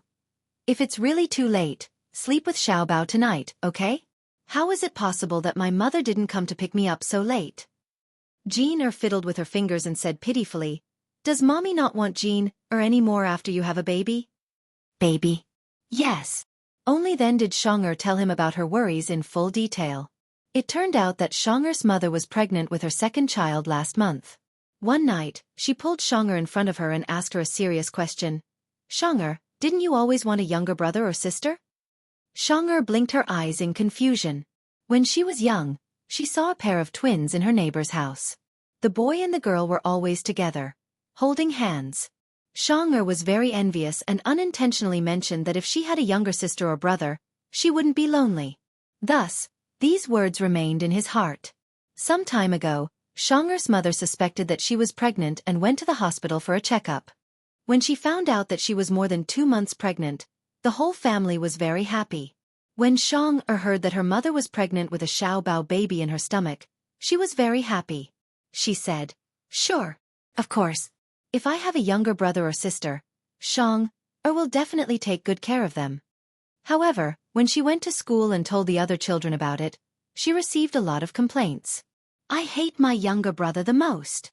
Chapter 35:12. Xiaobao. Tears welled up in Xianxia's eyes. She placed her little hand on the glass of the window and her eyes were misty. She kept hitting the window and said anxiously, Let me out of the car. Let me out of the car. Her aunt looked at her and followed her gaze to the back of the car. She saw a little boy chasing after the car. She asked, Xianxia, who is this? It's Xiaobao. It's Xiaobao. Xianxia kept crying and throwing tantrums. Stop the car. Stop the car. Gradually, Xiaobao's figure disappeared from her sight. Xianxia watched as Xiaobao disappeared from her sight. Her eyes widened and tears kept flowing down her cheeks. Xiaobao watched as the car slowly left. He had used up all his energy, but his body was gradually losing strength. His body was on the verge of collapsing and he fell limp to the ground. Xianxia, Xiaobao clenched his little fists and said helplessly, Don't go. Ever since Xianxia left, Xiaobao had been completely depressed. Even his appetite was not that good. He was depressed in school. When he got home, he would casually eat a few mouthfuls of rice and then run upstairs. He only knew how to lock himself in his room, depressed and lifeless. Chu-ho knew that he was in a bad mood because Xianxia had transferred schools. However, as an elder, he did not know how to show his concern, so he just let him be. He was afraid that his depression would not dissipate anytime soon. He could only hope that he would accept this fact after a long time. Gu Jinglian, on the other hand, did not know what to do with this child. He heard from Uncle Fu that Xiaobao had been depressed since Xianxia transferred schools, but he did not say anything. Uncle Fu said, Xiaobao is so young. I didn't expect him to have his first awakening of love. I feel that he likes Xianxia a little. Now that Xianxia is gone, he must be lonely. How could such a young child know anything about love? Gu Jinglian was speechless. I thought he had always been heartless. I didn't expect him to lock himself in his room all day over such a small matter. Uncle Fu suddenly asked cautiously, Master, are you leaving early tomorrow morning? Yes. I've heard that there are many war zones in North Africa right now. Soldiers are fighting non-stop. You must be very careful when you go there this time. Don't worry. The Gu family had a special pass. Even if they were to pass through the war zone, there would not be any mishaps. I'm not worried about those war zones. I'm just worried. When I'm not around, take good care of Xiaobao. Don't worry about anything else. After that, Gu Jinglian said, I'm going to rest. Go and see if Xiaobao is asleep. Yes. Uncle Fu left the room. As soon as he left, Chu-ho entered the room and saw him sitting in front of the desk, reading a pile of documents. Most of these documents were from the military headquarters in North Africa. Some of them were the prospectus of Hurricane Group and the acquisition proposal. To put it bluntly, Hurricane Group was going to compete with the Gu family for territory. However, Hurricane Group's methods this time were quite strong. Gu Jinglian originally thought that this acquisition proposal was outlined by Gong Jie. However, when he reached the end, he saw an unfamiliar name, Gong Fan. Gong Fan? He had never heard of this person. Chapter 35:13. She had been influenced by Gong Jie's deeds in Africa. It was said that when Gong Jie was carrying out a trading mission in Africa, he had encountered an armed rebel army. However, the army of hundreds of people was destroyed by Gong Jie's mercenary group in a flash. Hurricane Group controlled Mercenary Paradise. Mercenary Paradise was now the top mercenary organization in the world. Its style of doing things was vicious and merciless. The Gu family had always avoided fighting Hurricane head-on, and Hurricane also respected the Gu family's territory in North Africa. In the end, they did not expect that Hurricane would be the first to provoke them. Gong Fan. You're going to North Africa tomorrow? Chu Ho suddenly asked. Gu Jinglian came back to his senses and looked up at her. Chu Ho opened her mouth for a long time, but she could not say a word. She wanted to be concerned. At least when she went to North Africa, she had to be careful. After all, bullets did not have eyes. North Africa was a place where wars were endless. Bullets rained down and artillery fire filled the sky. How many times had she almost lost her life while carrying out missions in North Africa? However, no matter what, she felt that if she really said that, it would be too pretentious. What kind of person was Gu Jinglian? He was such a strong man, so he should be fine. She was worrying too much. Hence, Chu Ho did not say much. She hugged the blanket and lay down on the sofa. Gu Jinglian looked at her meaningfully, then suddenly retracted his gaze and looked down coldly. Early in the morning, he took a private plane and set off for North Africa. More than 20 hours later, the plane landed. Gu Jinglian took an armed car and went straight to the factory headquarters. Along the way, there was continuous artillery fire. Accompanied by the sound of gunshots, the car passed countless battle lines.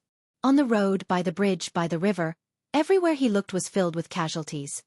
Recently, the war in North Africa has become more and more raging. The senior officer sitting next to Gu Jinglian sighed and said. He was the senior officer appointed by the Gu family in North Africa to be in charge of all the affairs of the factory in North Africa. His name was Gu Yen, and he was a branch of the Gu family. He was very capable when it came to handling matters. Gu Jinglian said coldly, "There is only business when there is war, isn't there?" That's true. Gu Yen did not deny it. However, Hurricane Group's recent expansion has been very aggressive. I saw that there was a very unfamiliar name at the end of these documents. Gu Jinglian casually threw a document bag at him and suddenly asked, "Who is Gong Fan?" Gong Fan. I've never heard of this name. Gu Jinglian turned around and raised an eyebrow coldly. This person doesn't seem to be in charge of North Africa. Gong Jie used to be in charge of North Africa's affairs. However, the so-called executor was the person in North Africa. I heard, this Gong Fan has a big background. Big what background? The Hurricane Group has been brewing a mysterious plan all this time. However, no one is Fan's eyes big. I only know that Gong Fan is an important part of this plan. Gu Jinglian grunted and closed his eyes to rest. The road was bumpy. Fortunately, the car's off-road performance was top-notch, so it did not feel much bumpiness. After more than 20 hours of travel, he looked indescribably tired. Chapter 35:14. What he wanted to say was that the Gu family would be doomed if they went head-on against Hurricane. This time, the Gu family's position in North Africa might not be able to withstand it. Hurricane had also set up many strategic fortresses in North Africa, as well as many as 12 large-scale military factories. At the same time, Hurricane was also the only private organization in North Africa that had the right to mine oil and natural gas. A black off-road vehicle, escorted by 12 fully armed tanks, drove into the heavily guarded military factory. The off-road vehicle stopped steadily in front of a warehouse. A few mercenaries rushed out of the car and surrounded it. One of the burly mercenaries looked around vigilantly. Even though they were in their own territory, they had to ensure their safety. He walked to the door, opened the door and said respectfully in a deep voice, "Young master, we're here." After saying that, he knelt on the ground with one knee. The off-road vehicle's chassis was very high. The Toyota Land Cruiser, after being modified by force, was more than 30 centimeters off the ground. Beside the door, a young man in a black cloak held the doorframe and stepped on the mercenary's back as he walked down. The mercenary slowly stood up. The young man stood up at a height of 192 meters. When the young man stood up straight, he only reached the mercenary's chest. The cloak was very large, wrapping his entire body in it. The hat was also buttoned up high, covering his entire face. The young man's entire face was buried in the shadows. His facial features and divine appearance could not be seen clearly. One could only vaguely tell that this was probably a very young child, about 8 or 9 years old. Under the cloak, he wore a black shirt and pitch-black trousers that wrapped around his slender and beautiful legs. At the entrance of the warehouse stood a row of men in suits. These were the senior leaders of the Hurricane Group's North Africa affairs. They bowed respectfully, not daring to neglect in the slightest. "Young master." The young man in the cloak slowly walked in front of them and stood still. Then, a slightly feminine and cold voice, with a cold and indifferent tone, came out concisely and comprehensively. "Is the goods here?" "Yes. Everything is in this warehouse. We have checked them one by one.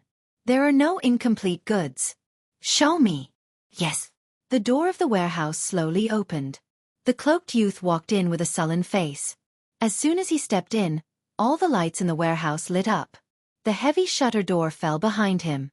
The young man lowered his head, raised his fair hand, and slowly grasped the brim of his hat. He brushed the hat to the back of his head, and then, a young but shockingly handsome face was suddenly exposed to the air. The face that entered everyone's line of sight had fair and flawless skin, and a pair of deep eyes that were like deep ancient wells. If one stared at them, it was as if one's soul would be sucked dry. However, calling it an ancient well didn't seem too appropriate. His eyes were like a bottomless abyss at the bottom of the sea. His thick eyelashes were like the feathers of a black phoenix, overlapping layer upon layer, making his eyeliner look very thick. The bridge of her nose was high, and her lips were like cherry blossoms, tender and red. When she spoke, her mouth opened and closed, revealing her shell-like teeth. He was clearly such a handsome child, but his every move was as mature as an adult man's. He could be said to be mature, but at the same time, he could not be considered mature. He was definitely a mature child. Chapter 35:15. Gong Fan. This was definitely a strange yet familiar name to these higher-ups. It was unfamiliar because they had never heard of this child named Gong Fan before. There were only a few people in the Gong family, and Gong Fan was not one of them. However, overnight, Gong Xiaoying announced to everyone that Gong Fan was officially appointed as the person in charge of the Deva's Eye project. Gong Xiaoying did not say much about this child's identity and origin. He only said that this was the future heir of the Gong family and the successor to his position. He was also the future owner of the Hurricane Group. It was said that this child was only 12 years old. However, everyone who had seen him in person felt that the age of 12 was somewhat exaggerated. This child looked only 8 or 9 years old. What was even more shocking was this child's methods and ability, as well as his outstanding talent in the field of arms and business, were absolutely unprecedented. After he was appointed as the person in charge of the Deva's Eye project, he began to prepare a series of research and development processes.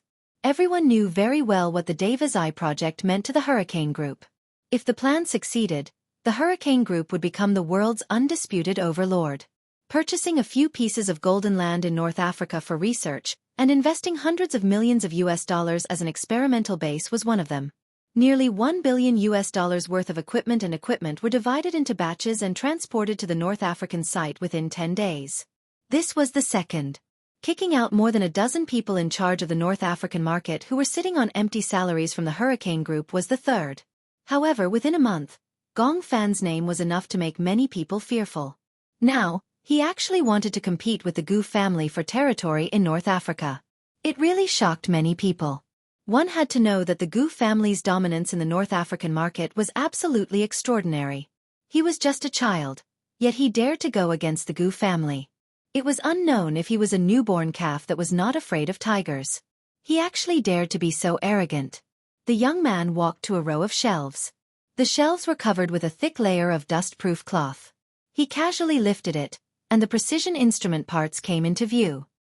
He said coldly, Will the acquisition be tomorrow? Yes. I heard that the people from the Gu family have already arrived. We have already sent someone to deal with them. Gu Jinglian will also be there tomorrow night. No matter what, we must make Gu Jinglian sign the agreement. The upper echelons looked at each other in dismay. Young master, it's not good to offend the Gu family. They are very tight-lipped. I'm afraid it will be difficult to get them to sign the agreement. Yeah, Gu Jinglian is a ruthless character. After all, they have dominated the North African market for many years. It will be difficult for them to remove the North African market. The Gu family's military factories in North Africa have made a lot of profits. Almost 1/5 of the Gu family's income came from this military factory. I'm afraid it will be very difficult for them to give up this piece of land. The youth turned around, his eyes cold and gloomy. I only look at the results, not the process. If they don't sign, they can forget about leaving North Africa alive. As soon as his voice fell, the crowd could not help but break out in cold sweat from the imposing aura emanating from the youth's body. The rumors were indeed true. Chapter 35:16. This young man was so young, but he was so vicious and merciless. How dare he say such arrogant words? Moreover, I don't want to snatch their market. I only want the land of the Gu family's first factory. This is a condition that cannot be compromised. The young man paused and walked to the side.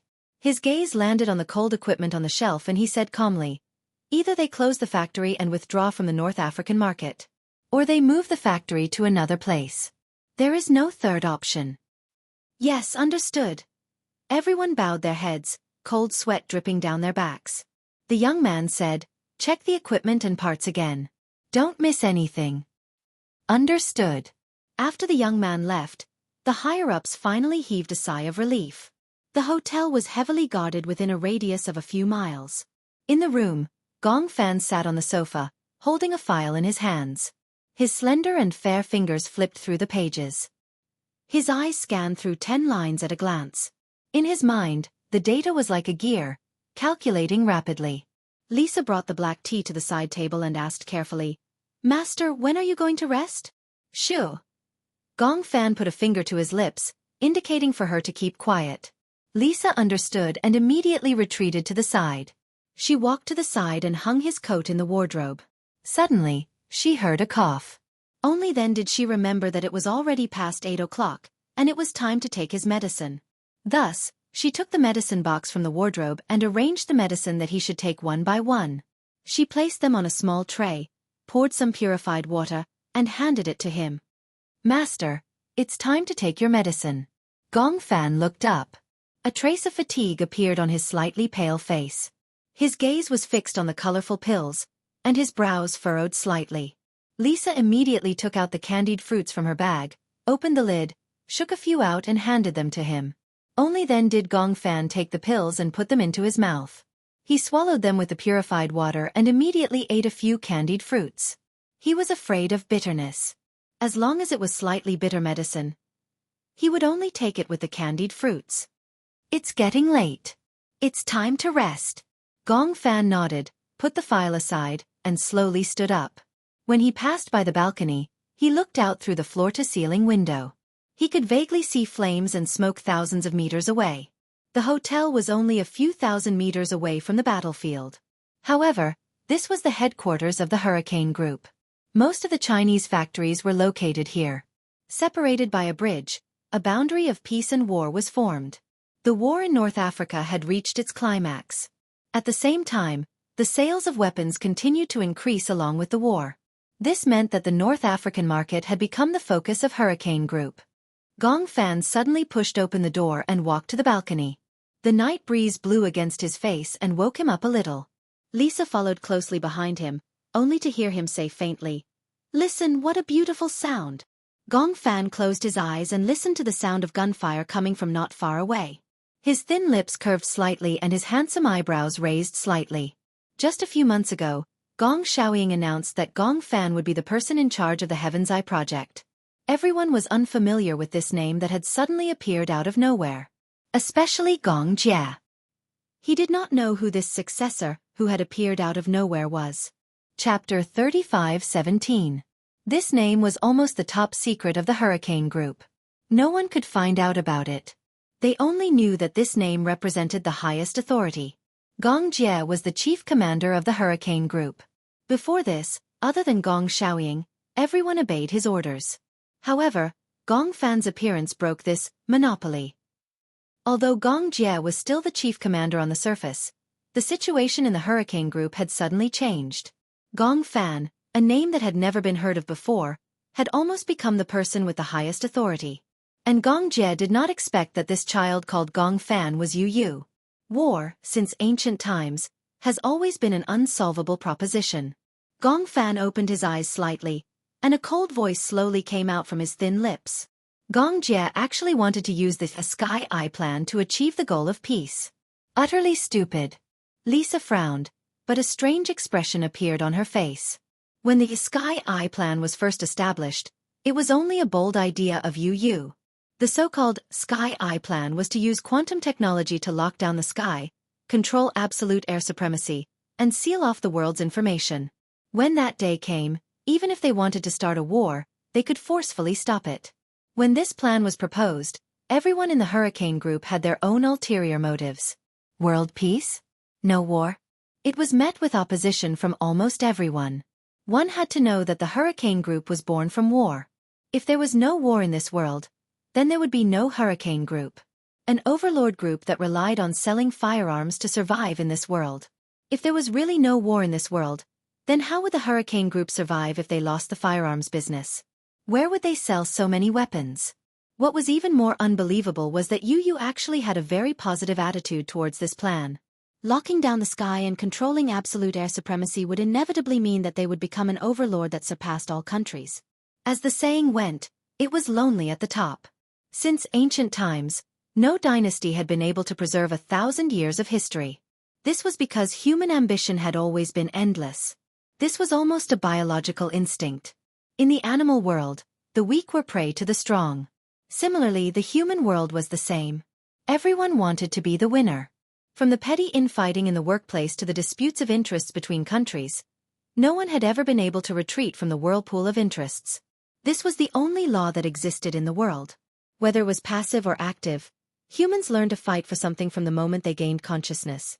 Power, wealth, ambition, desire, and even women. Those at the top wanted to secure their throne while those at the bottom wanted to climb up by any means necessary.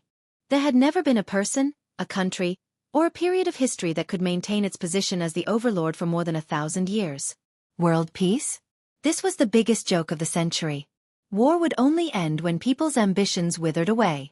Similarly, civilized society would also regress for hundreds of years, stagnating.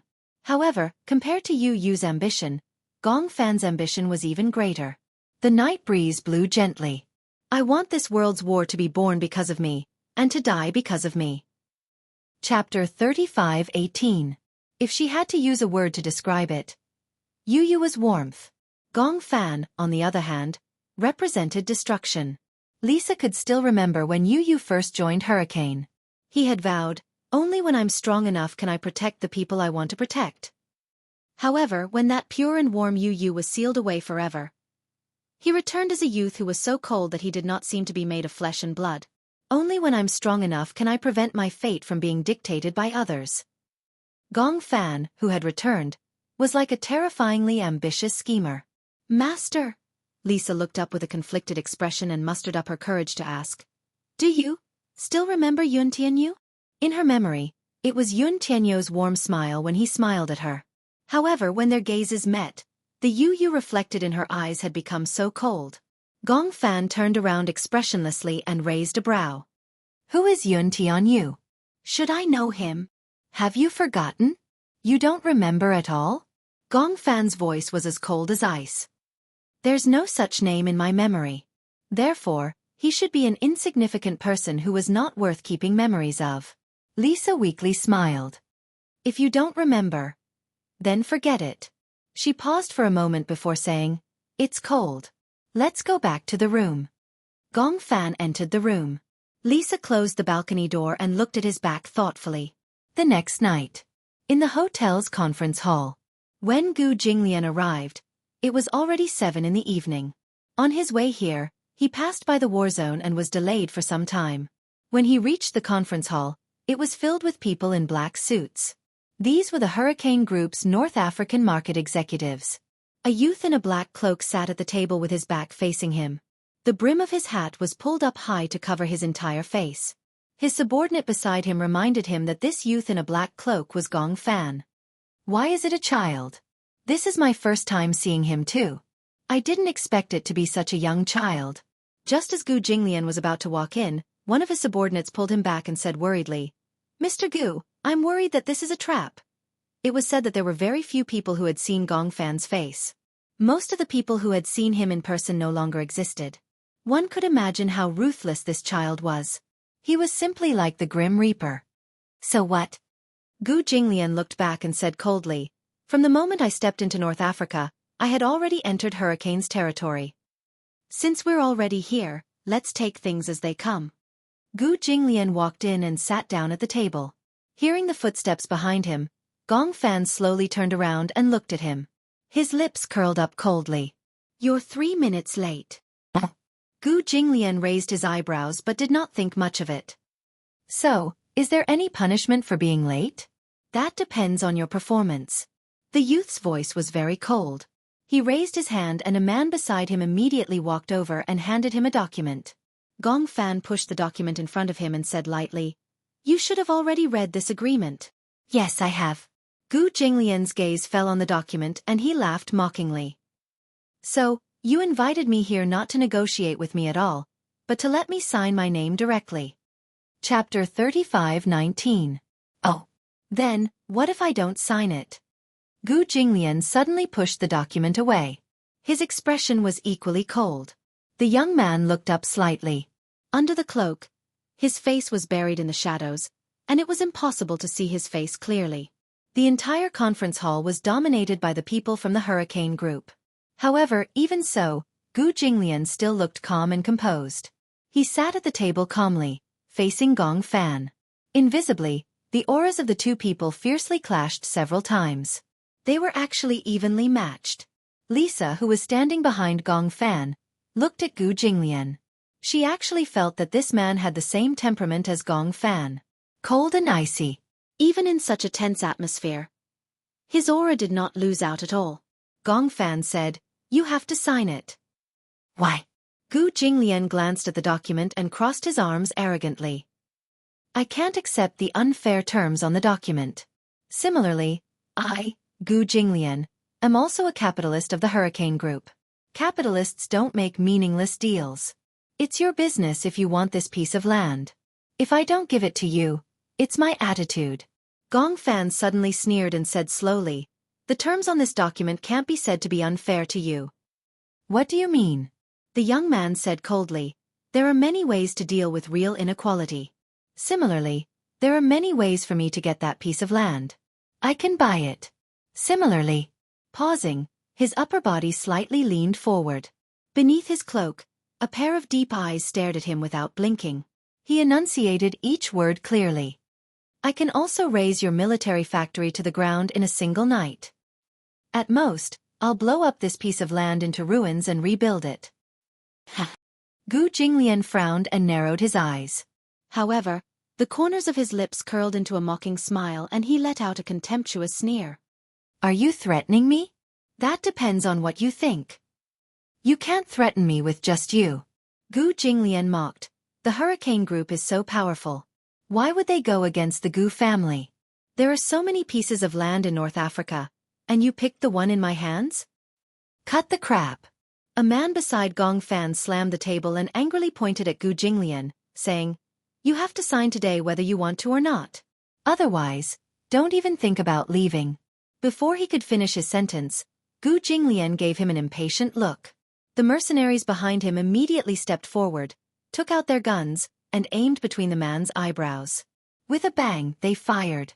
In less than a minute, the arrogant and overbearing man had already fallen to the ground, turning into an ice-cold corpse. Fresh blood continued to seep onto the ground, dyeing it red. The man's eyes were wide open. Even in death, he maintained an angry expression. Gu Jinglian said coldly, "No one has the right to interrupt me when I'm speaking." Gong Fan glanced sideways dangerously and frowned slightly.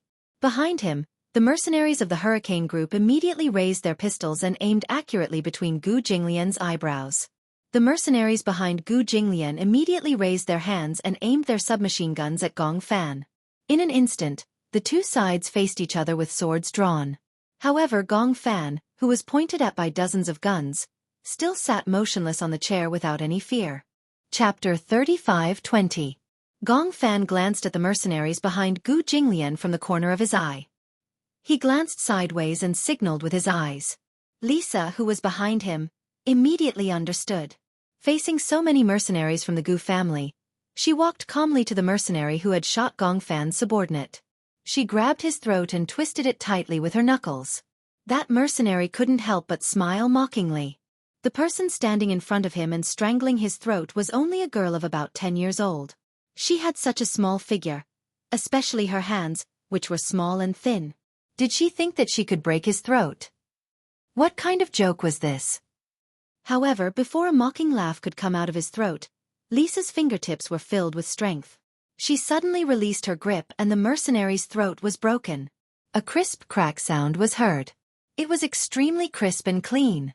In the next second, the mercenary didn't even have time to resist. His body fell down and leaned against the wall weakly. He twitched violently and stopped moving. She killed without spilling blood. With just one hand, she ended the life of an adult mercenary. A little girl under Gong Fan actually had such terrifying combat power. In an instant, everyone was even more vigilant. However, they saw Lisa return behind the youth. She lowered her eyes and the hostility on her face gradually faded. She was like a killing machine, ready to be ordered at any time. And the only master in her eyes was the silent youth sitting in his seat. Gu Jinglian narrowed his eyes slightly. However, he heard Gong Fan's low voice slowly ring out. Gu Jinglian, you and I are both capitalists. Since we are capitalists, we will never do a business that is at a loss. In other words, you hurt my subordinate's life. Naturally, you have to use your subordinate's life in exchange. When Gu Jinglian heard this, he was slightly stunned. Then his lips curled up into a smile. You are so young, but you are so arrogant. Such ruthless methods are really not simple. However, Gong Fan sneered. You dare to go against me. You are not simple either. His arrogant tone didn't give in at all. The two of them sat opposite each other. Their auras clashed, but for a moment, it was hard to tell who was superior. Although the scene was deathly silent, the shadows of swords and sabers could be seen everywhere. Gu Jinglian was the first to break the silence. Since I dared to come here, I have some confidence. This hotel has long been surrounded by the Hurricane Group's people. I'm afraid it'll be difficult for me to leave. Gong Fan remained silent. Gu Jinglian continued, Hurricane Group wants to buy the land in my hands for nothing more than to develop the Heavenly Eye project. If this land is used as a test site, with its unique electric energy field, it is indeed the best choice. However, I will not sign this agreement. Of course, I don't have to worry about you razing my factory to the ground. Gong Fan raised his eyebrows but did not think much of it. How do you know? Gu Jinglian inched closer to him and gave him a devilish smile. He enunciated each word clearly. Because there are thousands of fuses buried under this ground. Once one is touched, it will instantly detonate the explosives buried underground. When that happens, it will be like dominoes. Everything within a radius of a few hundred miles will be devastated. After a pause, he said meaningfully, you can try blowing one up. Gong Fan's usually cold and dead face finally revealed a slightly stunned expression. He didn't expect Gu Jinglian to be so generous as to bury so many explosives underground.